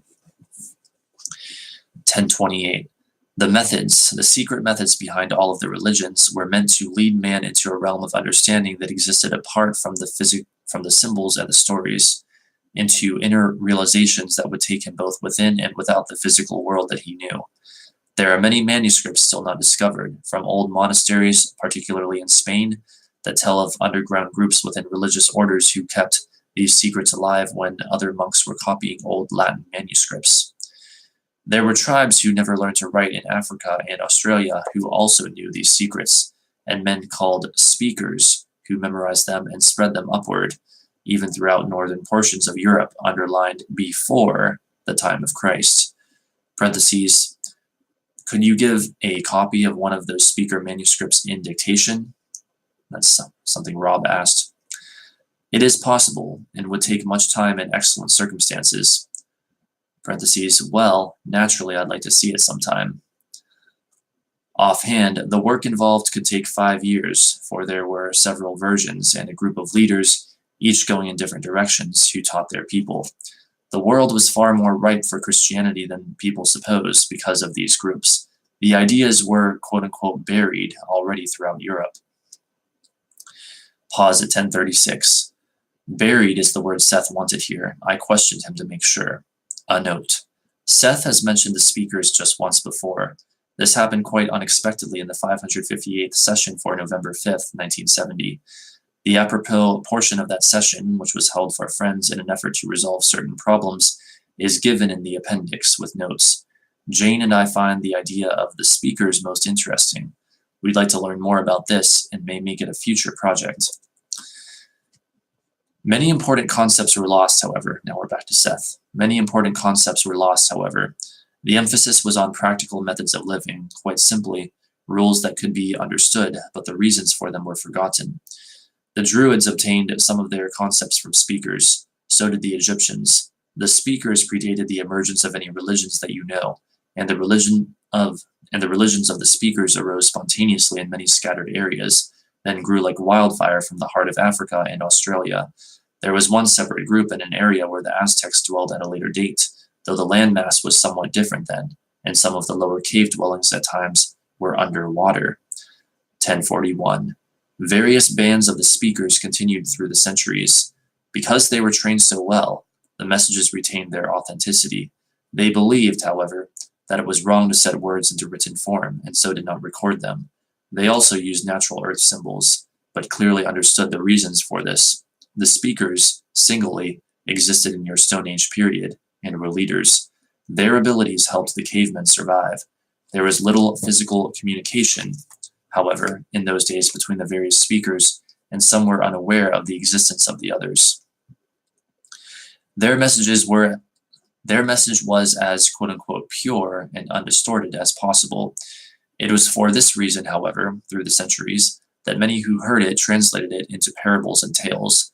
Now, strong portions of Jewish scriptures carry traces of the message of these early speakers, but even here, distortions have hidden the messages. Take your break. Let's see, you live in Aussie, Star-Lord? Oh, cool. So you live in an area that allegedly, at least according to Seth, has connections to these things. Fascinating. 1044. Jane said that after my questions, she felt herself, quote, go back and back and back, as she talked about the speakers. It is of interest here to note that a current biblical reference work in dealing with the very early history of Israel has much to say about the quote-unquote oral traditions which preceded and thus helped shape the written word by many centuries. During this long oral period, many distortions, omissions, etc. took place for a variety of reasons. Recent work has shown that the early gathering and writing of traditions dates from about the 12th century BC. This in turn led to the biblical books. Resume at 1102. Since consciousness forms matter and not the other way around, then thought exists before the brain and after it. A child can think coherently before he learns vocabulary, but he cannot impress the physical universe in its terms. So this inner knowledge has always been available, but is to become physically manifest, literally made flesh. The speakers were the first to impress this inner knowledge upon the physical system, to make it physically known. Sometimes only one or two speakers were alive in several centuries. Sometimes there were many. They looked around them and knew that the world sprang from their interior reality. They told others. They knew, that the seemingly solid natural objects about them were composed of many minute consciousnesses. They realized that from their own creativity they formed idea into matter, and that the stuff of matter was itself conscious and alive. They were intimately familiar with the natural rapport existing between themselves and their environment, therefore, and knew that they could alter their environment through their own acts. Now I will end here for the night and continue with the speakers at our next session. Parentheses, was Rupert or Jane ever a speaker? Rupert was. Parentheses, were you? I was indeed. There were two others that you know of.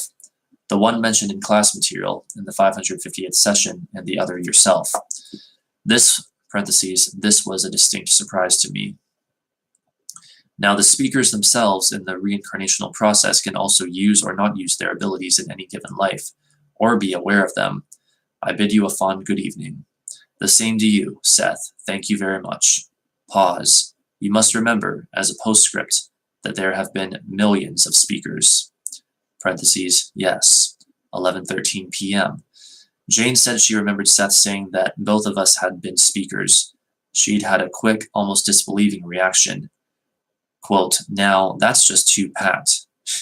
Then she had felt Seth return with the mention of the millions as an answer, blunting any particular uniqueness in the fact that both of us had been speakers and were now producing the Seth material.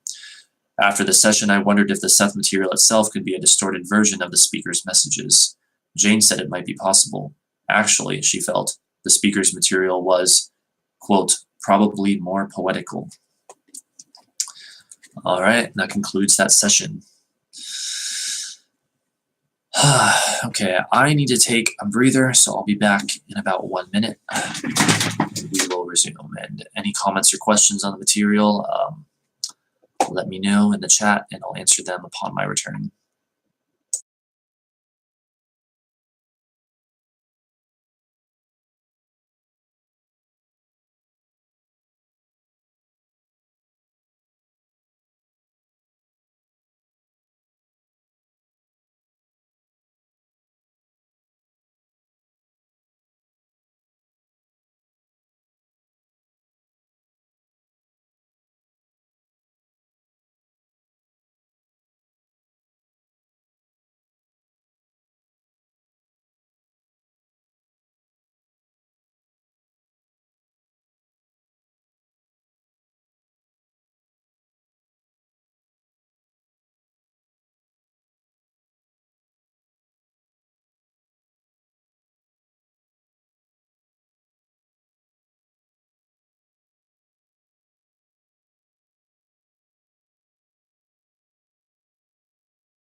Okay, I'm back.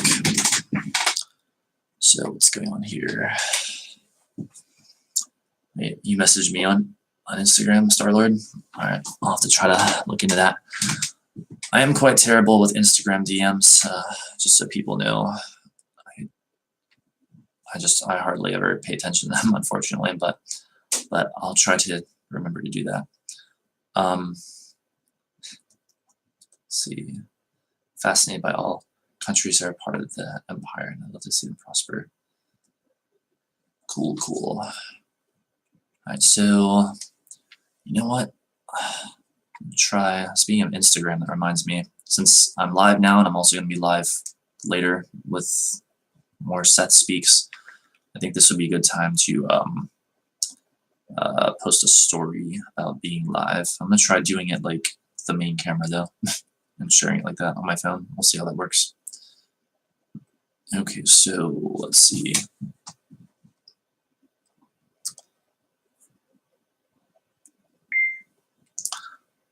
Hey everyone, I am live right now on youtube.com/poeticheretic90, analyzing, reading, and talking about Seth Speaks, and you should come join us. Here we all are. Come join us as we unravel the mysteries. Let me see how that went. Hey everyone, I am live right now on youtube.com/poeticheretic90, analyzing, reading, and talking about Seth Speaks, and you should come join us. Here we all are. Join us. Yes. I blocked the microphone at the very end, but whatever. I'll just post that real quick and then we'll continue.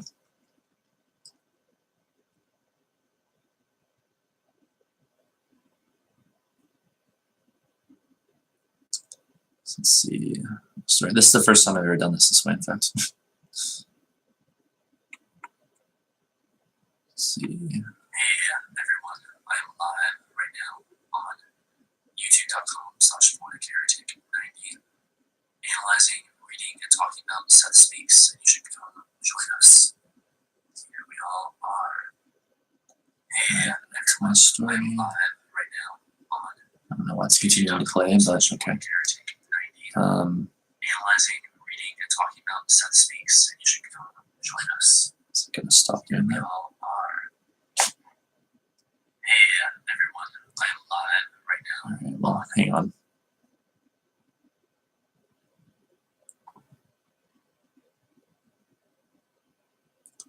Alright, okay, so I guess that posted. Or wait, no it didn't.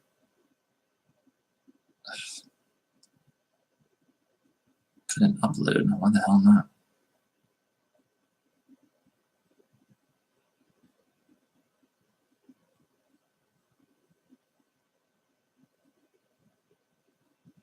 Well, I'll try it one more time. If it doesn't work, we'll just continue since I don't want to take up too much time on the stream.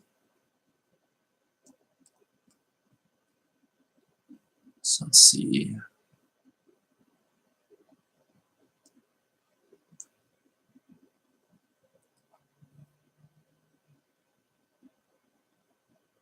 Hey everyone, I am live right now. Okay, I think it might have worked. You don't think we're friends on Facebook anymore? Well, if we ever were, I wouldn't have removed you. Like, I would have no reason to do that. I never use Facebook, though. That's the issue. But, let's see, I think that posted. Let me just make sure. Yes, apparently I did. And is it in the same quality, though? That's the real question.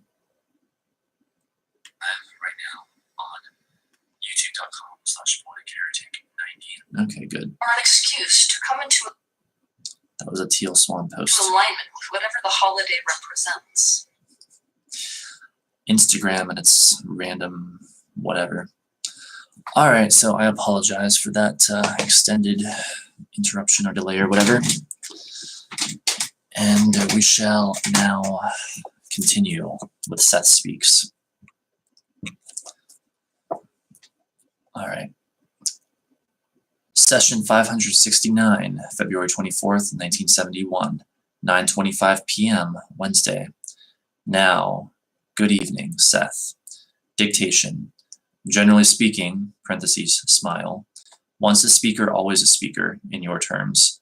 In some incarnations, the abilities might be used so powerfully that all other aspects of the personality remained in the background. At other times, the capacities might be timidly used. The speakers possess an extraordinary vividness of feeling and thought projection. They can impress others with greater import through their communications. They can move from inner to outer reality with easy ability. They know instinctively how to use symbolism. They are highly creative on an unconscious level, constantly forming psychic frameworks beneath normal consciousness that can be used by that can be used both by themselves and others in dream and trance states. They often appear to others in the dream condition, and they help dreamers in the manipulation of inner reality. They form images with which the dreamers can relate, images that can be used as bridges and then as gateways into kinds of consciousness more separated from your own.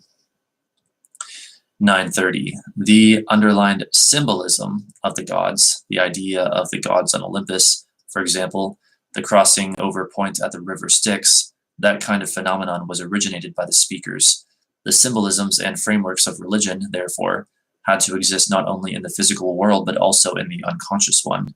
Outside of your own framework, houses as such or dwellings as such are not needed, and yet in trance encounters or dream encounters with other realities, such structures are frequently seen. They are transformations of data into terms that will be meaningful to you. After death, for example, an individual may continue to create these, masses of individuals may, until they realize that the frameworks are no longer necessary. The speakers were not confined in their activities, therefore, to waking consciousness. In all periods of your time, they went about their duties both in the waking and sleep state. Much of the most pertinent information, in fact, was memorized by trainees during the dream condition and passed on in the same manner. These unwritten manuscripts, therefore, were also illustrated, so to speak, by dream journeys or field trips into other kinds of reality. Such training still goes on. The particular psychic or story framework may vary. For example, conventional images of the Christian God and the saints may be utilized by the speakers, with all of this highly vivid. The dreamer may find himself then in a magnificent harem, or instead in a brilliantly illuminated field or sky. Some speakers confine their abilities to the dream state, and, waking, are largely unconscious of their own abilities or experience. Pause at 940. Now, it is meaningless to call such dreams or dream places hallucinations, for they are representations of definite, quote-unquote, objective realities that you cannot perceive as yet in their own guise. The Egyptian religion was largely based upon the work of the speakers, and great care was given to their training. The outward manifestations given to the masses of the people became so distorted, however, that the original unity of the religion finally decayed. However, efforts were being made then to map inner reality in ways that have not been attempted since. It is true that in the dream state and in some other levels of existence close to your own, there is strong individual play in the creation of images and a magnificent use of symbolism. But all of this takes place again in an quote-unquote objective, definite environment, an environment whose characteristics make such phenomena possible, a field of activity, then, with its own rules. Now, the speakers are familiar with those rules and often serve as guides.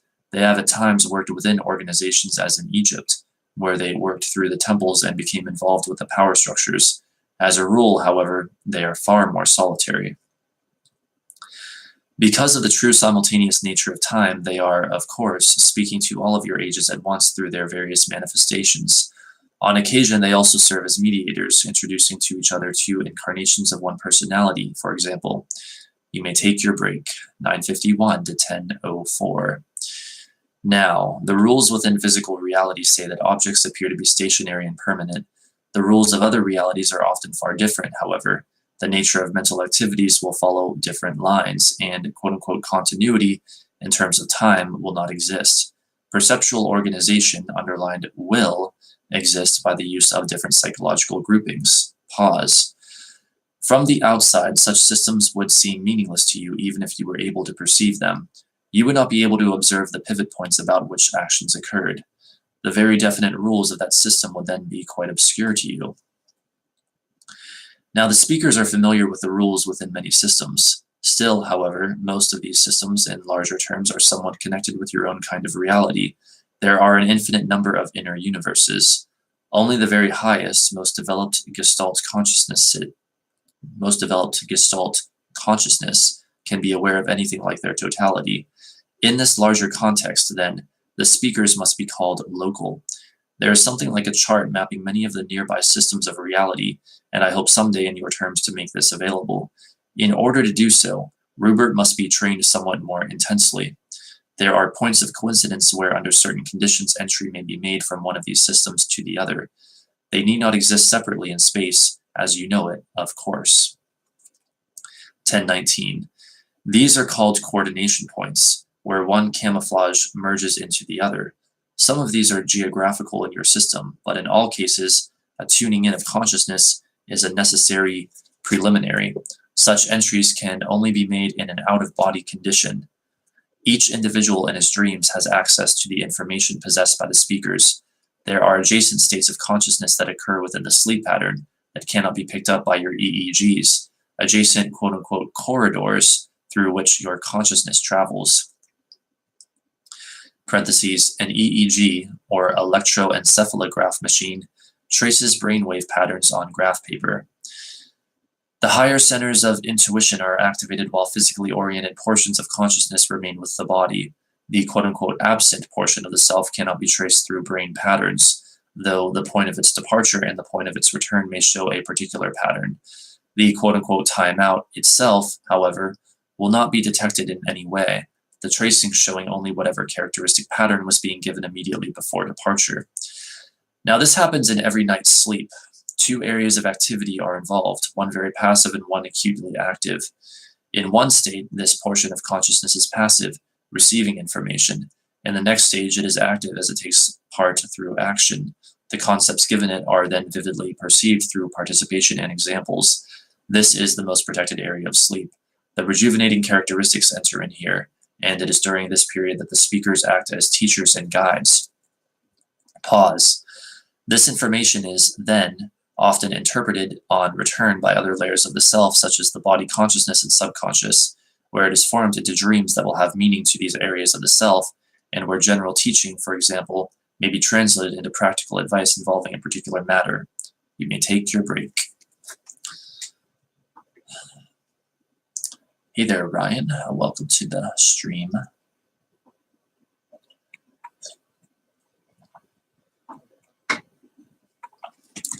Let's see, we're almost at 2 hours and just a few pages left, really. 10:34 to 10:45. Now, there are several very definite stages of sleep, and they all perform various services for the personality. There are also signals for different layers of consciousness, realization, and activity. They are accompanied by some physical variations, and there are some variations having to do with age. In our next chapter, I will speak of these in some detail. For now, it is sufficient to realize that specific steps and definite alterations occur as consciousness is shifted from the exterior to the interior reality, and that these changes are not random, that consciousness leaves through a very predictable route to its many destinations. Through the ages, the speakers have taught dreamers how to manipulate in these other environments. They have taught them how to bring back information that could be used for the good of the present personality. According to the intent, present purpose, and development, an individual may be aware of these travels to varying degrees. Some have excellent recall, for example, but often misinterpret their experience because of conscious ideas. It is very possible for one dreamer who is a speaker to go to the aid of another individual who is having some difficulties in an inner reality within the dream state. The idea of guardian angels, of course, is highly connected here. A good speaker is as effective within one reality as he is within the other, creating psychic frameworks within physical reality as well as within interior environments. Many artists, poets, and musicians are speakers, translating one world in terms of another, forming psychic structures that exist in both with great vitality, structures that may be perceived from more than one reality at once. Pause at 10:57. End of dictation. Now you may end the session or ask questions if you prefer. Parentheses. Have you got anything you want to say? Seth, not specifically. Parentheses. Well, we might as well end it then. Seth. My heartiest regards to you both, and a fond good evening. Same to you, Seth. Thank you very much. Rupert should fix foods that he knows he likes. Yes, and fuss with his table a bit. Think of food and its preparation in creative terms. Tell him. Food comes last. He eats because he must. Have him think more in terms of the creative preparation of pleasant foods he likes, an emphasis on an old forgotten pattern. He enjoys cooking when he thinks in that fashion. Let him coax himself with pleasant foods. He will not feel he is force-feeding himself then. He likes gravy and potatoes, but does not bother because of you. He will enjoy the cream. There are patterns to work on here, then. A minor hobby. Under different circumstances, cooking could be a hobby of his. So bank on that. The emphasis being physical as with the exercises. And now good evening. Good evening, Seth. 11:03 p.m. All right, that concludes that session. Still got some more of the chapter left, however, so any comments or questions from anyone?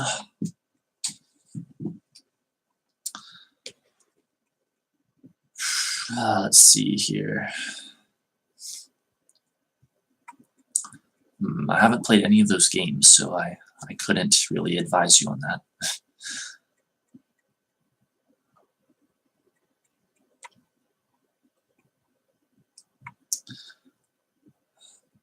Who is Seth?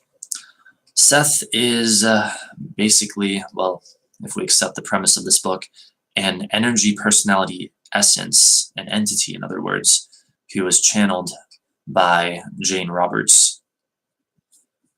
This happened back, well, I think it began in like the 60s or something, and then into the 70s and into the early 80s until her death in, I believe, 1984.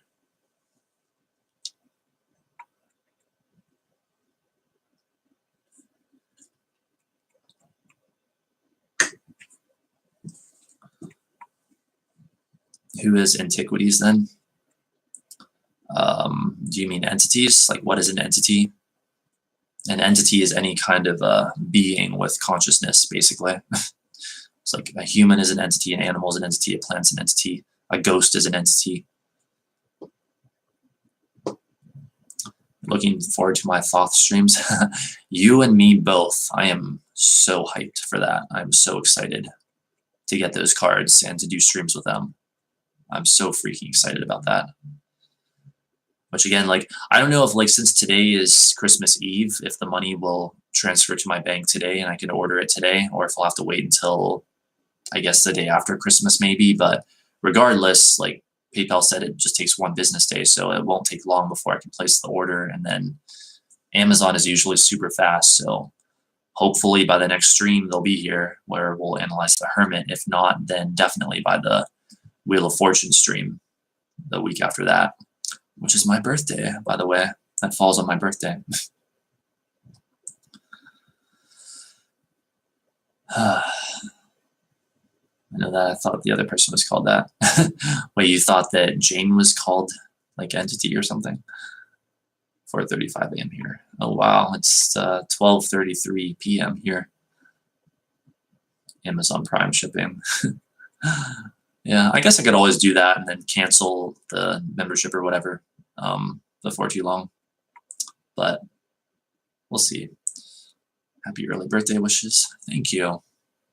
It's funny, now that for so long, and especially these days, I've been truly following my bliss, following my excitement, doing things that are really meaningful and doing what I believe that I came here to do. I no longer really have any fear or like issue or apprehension about getting older. Like, I don't even care that I'm going to turn 29, to be honest. Like, it doesn't bother me in the way that it bothers many people, at least not at this time. Because I'm like, well, if I'm spending my life the way I should be, then why should it bother me? You know?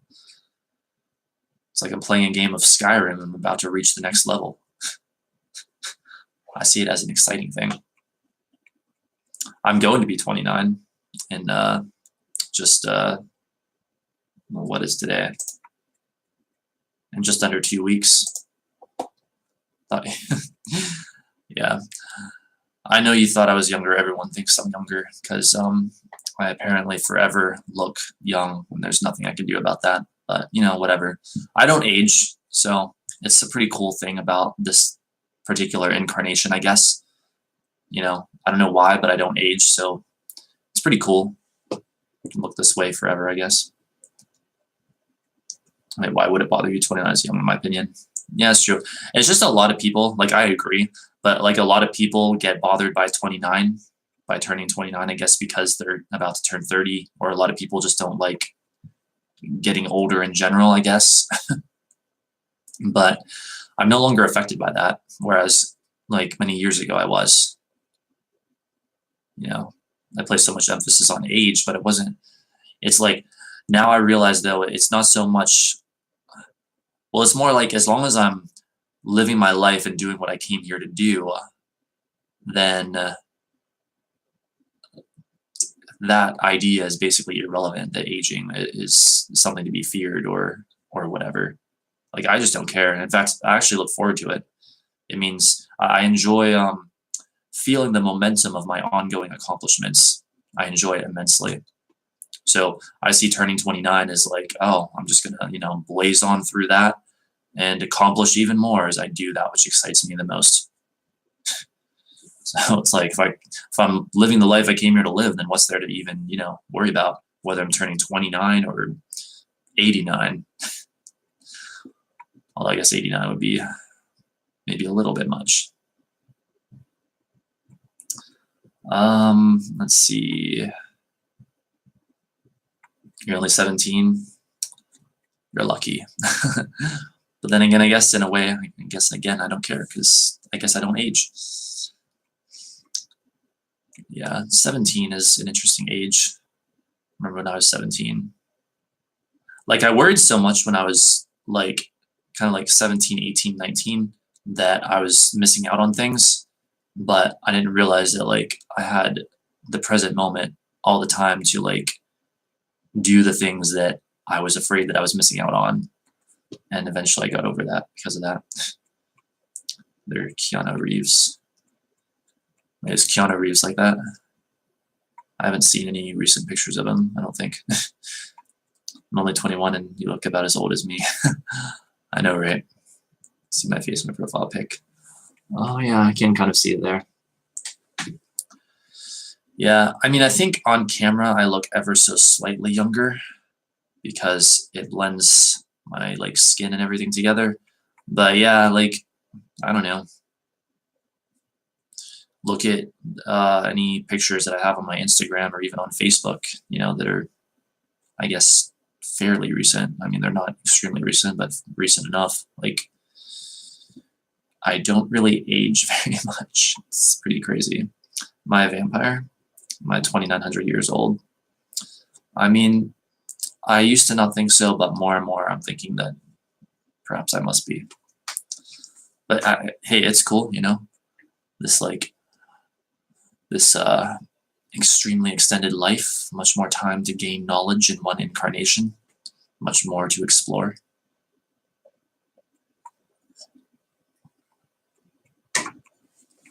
See, this is the part where those who are not highly familiar with my personality and my streams are going to start to slightly question if I'm being serious or not. They won't be able to tell that I'm being like a bit sarcastic or silly or whatever. Daywalker, I know. That's what I am. So anyway, I see we're already over the 2-hour mark, but I'd like to finish the chapter before we take a break. So I'm gonna read the last few pages here, and then I'll take a break to have lunch, and then I'll come back with more. So all right, here we go. Session 570, March 1st, 1971, 9:10 p.m. Monday. As in the last session, Jane began speaking in an unhurried but quite businesslike manner. Now, good evening. Good evening, Seth. Dictation. There are also various states of consciousness in waking life upon which you do not focus and of which you are usually quite unaware. Each state knows its own conditions and is familiar with a different kind of reality. Quote-unquote you presently have a once-centered consciousness in that quote-unquote you close off from your experience these other stages of consciousness in which other portions of your entire identity are intimately involved. These other stages of consciousness create their own realities as you create your own. The realities are, therefore, byproducts of consciousness itself. If you could become aware of these, they might appear to be other places to you, rather than realms or fields of different kinds of activities. If you probe into these realms, you will be forced to perceive them with the rude assumptions of your own system, translating feelings of warmth and comfort, for example, into images of warm shelters or buildings, or feelings of fear into images of demons. On occasion, even in waking life, a personality may spontaneously shift gears, so to speak, and suddenly find itself for a second or perhaps a few moments within another such realm. Disorientation usually occurs. There are those who do this quite deliberately with training. but often they do not realize that they are interpreting the experiences they have with the values of their quote-unquote home consciousness. Pause at 923. All of this is not as esoteric as it might seem. Almost every individual has had bizarre experiences with consciousness and knows intuitively that their greater experience is not limited to a physical reality. Most dreams are like animated postcards brought back from a journey that you have returned from and largely forgotten. Your consciousness is already oriented again to physical reality. The dream, an attempt to translate the deeper experience into recognizable forms. The images within the dream are also highly coded and are signals for underlying events that are basically not decipherable. The speakers help you in the formation of dreams, which are indeed multidimensional artistic productions of a kind, dreams existing in more than one reality, with effects that dissect various stages of consciousness that are real, in your terms, to both the living and the dead, and in which both the living and the dead may participate. It is for this reason that inspirations and revelations are so often a part of the dream condition. Divorced from physical focus, you are in a better position to hear the speakers, to translate their instructions, to practice with the creation of images, and to be guided in the methods of maintaining the health of the physical body. In the most protected areas of sleep, the apparent barriers between many layers of reality vanish. You are aware, for example, of some probable realities. You choose which probable acts you want to actualize in your system. You follow other probable acts through in the dream state. You do this individually, but you also do it en masse on national and global levels. You may take your break. 9:34. Break was a little early. Jane was surprised, since she thought much more time had passed. I told her the material was most interesting. Resume in the same deliberate manner at 9:40. Consciousness at different levels or stages perceives different kinds of events. In order to perceive some of these, you have only to learn to change the focus of your attention from one level to another. There are minute chemical and electromagnetic alterations that accompany these stages of consciousness, and certain physical changes within the body itself in hormone production and pineal activity. You usually glide from wakefulness through to sleep without ever noticing the various conditions of consciousness through which you pass, yet there are several. First, of course, with various degrees of spontaneity, there is the inward turn of consciousness away from physical data, from worries and concerns of the day. Then there is an undifferentiated level between wakefulness and sleep where you act as a receiver, passive but open, in which telepathic and clairvoyant messages come to you quite easily. Your consciousness can seem to float. There are varying physical sensations, sometimes of growing large, sometimes of falling. Both sensations are characteristic of moments in which you almost catch yourself, almost become aware of this undifferentiated area, and then translate some of its experiences into physical terms. The sensation of largeness, for example, is a physical interpretation of the psychic expansion. The feeling of falling is an interpretation of a sudden return of consciousness to the body. Pause at 9:50. This period can last for only a few moments, for half an hour, or can be returned to. It is a cushioning, supportive, and expansive stage of consciousness. Suggestions given during this time are highly effective.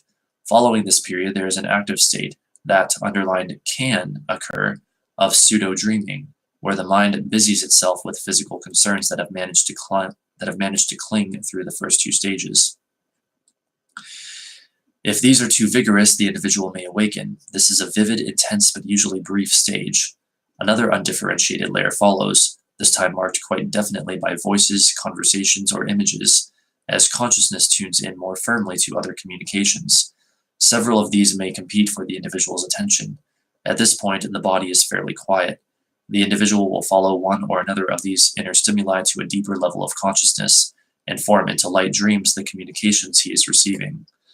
Somewhere during this time, he will go into a deeply protected area of sleep, where he is at the threshold to other layers of reality and probabilities. At this point, his experiences will be out of all context of time as you know it. He may experience years, though only minutes have passed. He will then return toward physical reality in an area marked as REM sleep by your scientists, where physically oriented dream productions will be created, putting the knowledge he has gained into use. 10 o'clock. The cycle would then be repeated. Almost the same kinds of fluctuations and stages occur even when you are waking, however, though you are even less aware of them because then the egotistical self acts quite purposefully to blanket out these other areas of experience. The precise stages are present beneath waking waking awareness, however, and with the same chemical, electromagnetic, and hormonal fluctuations. You simply are not aware of what your consciousness is doing.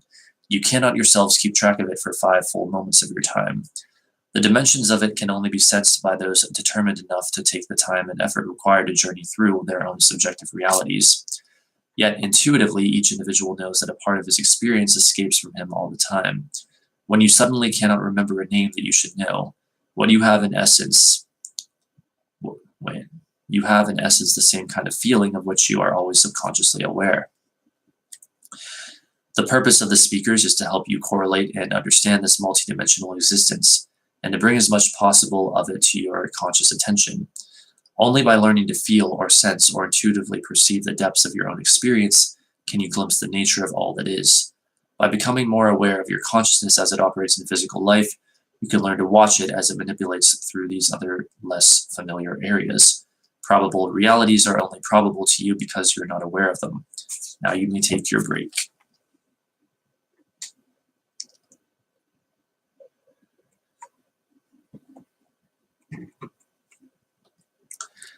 (10:11). Jane's trance had been good. Her delivery tonight, without voice effects, with only short pauses and a minimum of gestures, was the kind that seemingly could continue indefinitely. At break, I asked if Seth would title the first 8 chapters of his book, as he began doing from chapter 9 on, resume in the same manner at 10:26. Now, these stages of consciousness are all a part of your own reality. A knowledge of them can be most useful. You can learn to, quote-unquote, shift gears, stand aside from your own experience, and examine it with much better perspective. You can prepare questions or problems, suggesting that they be solved for you in the sleep state. You can suggest that you will speak with distant friends or convey important messages that you cannot convey verbally, perhaps. You can bring about reconciliations, for example, at another layer of reality, though you cannot do so in this one. You can direct the healing of your body, telling yourself that this will be accomplished by you at one of the other levels of sleep consciousness, and you may ask for the aid of a speaker to give you any necessary psychological guidance that is needed to maintain health. If you have particular conscious goals and if you are reasonably certain that they are beneficial ones, then you can suggest dreams in which they occur, for the dreams themselves will hasten their physical reality. Now, unconsciously, you do many of these things. You often go back in time, so to speak, and quote-unquote relive a particular event so that it has a different ending, or say things that you wish you had said. A knowledge of one state of consciousness can help you in other states. In a light trance, the meaning of dream symbols will be given if you ask for them. The symbols may then be used as methods of suggestion that will be tailored for you personally. If you discover, say, that a fountain in a dream represents refreshment, then when you are tired or depressed, think of a fountain. In another layer of reality, of course, you will be creating one. 10:35. In the most protected areas of sleep, you are dealing with experience that is pure feeling or knowing, and disconnected from both words or images. As mentioned, these experiences are translated into dreams later, necessitating a return to areas of consciousness more familiar with physical data. Here, a great creative synthesis and a great creative diversification takes place, in which any given dream image has meaning to various layers of the self, on one level representing a truth you have lived, and on other levels representing this truth as it is more specifically applied to various areas of experience or problems. There will be a metamorphosis, therefore, of one symbol turning into many, and the conscious mind may only perceive a chaos of various dream images, because the inner organization and unity is partially hidden in the other areas of consciousness through which the reasoning mind cannot follow. The unconscious and subconscious areas, however, are aware of much more of this information than the ego, for it receives only the minute residue of dream material as a rule. The speakers, therefore, may appear within dreams as historical characters, as prophets, as trusted old friends, or in whatever guise will impress the particular personality. Pause. In the original experience, however, the true nature of the speaker is apparent. The production of dreams is as, quote-unquote, sophisticated an endeavor as is the production of the objective life of a given individual. It is simply living on different terms. Now that is the end of dictation, and just about the end of our chapter, though not quite. Pause. Do not worry about the brackets first 8 chapter headings. We'll get to them, or we will get to them. We will end the session or answer any questions if you prefer. Parentheses, I guess not, Seth. Then my heartiest good wishes to you both, and tell our friend Rupert to try the suggestions given in the material this evening. I thought of that. That's Rob saying that, and then Seth says, 3 nights in a row, and now a fond good evening. Good evening, Seth. Thank you very much. I'm glad you enjoy my book. I do. End at 10:45 p.m. Session 571, March 3rd, 1971, 9:17 p.m., Wednesday. Seth Jane's delivery soon had me writing along at a very brisk pace in order to keep up. Good evening, Seth. Now, we will resume dictation. All right.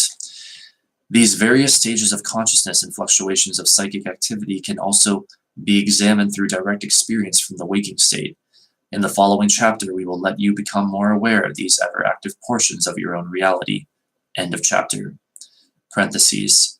Seth had told us last time that he was near the end of the chapter, but we hadn't realized, of course, that he was to finish it with a sentence or two in the next session, nor did we know why he chose this method. It was as though the break between sessions didn't exist for him. I meant to quiz him about this tonight, but regretfully never did so. Since Jane doesn't look at the book, she is unable to remind me of such points unless I happen to discuss them with her, and I forgot to do that, too. All right, that is it. That concludes chapter 17. Next up is chapter 18, various stages of consciousness, symbolism, and multiple focus, which we will get to hopefully in about an hour. I'm going to try to hurry, in return for my lunch as quickly as possible, because I will have to cut things off around 3:30 my time this afternoon, regardless. And that's in about 2.5 hours. So I want to try to come back so we have as much time as possible for the next part of this before I have to cut things off to get picked up to go to a family Christmas Eve gathering, which should be very interesting for me. Great read, thanks. Also can't wait to see Connor's edit. Same here, same here. It'll be nice to watch you read every chapter back to back. Yeah, that'd be really cool. I did calculate earlier, by the way, and this is relevant to that, that at the current rate, we'll probably finish the entire book of Seth Speaks around the end of January. So if Connor wants to edit together every single part of it into one video, then that, I guess, is about when he can expect to have the material to do that. So, yes, that's where we are now.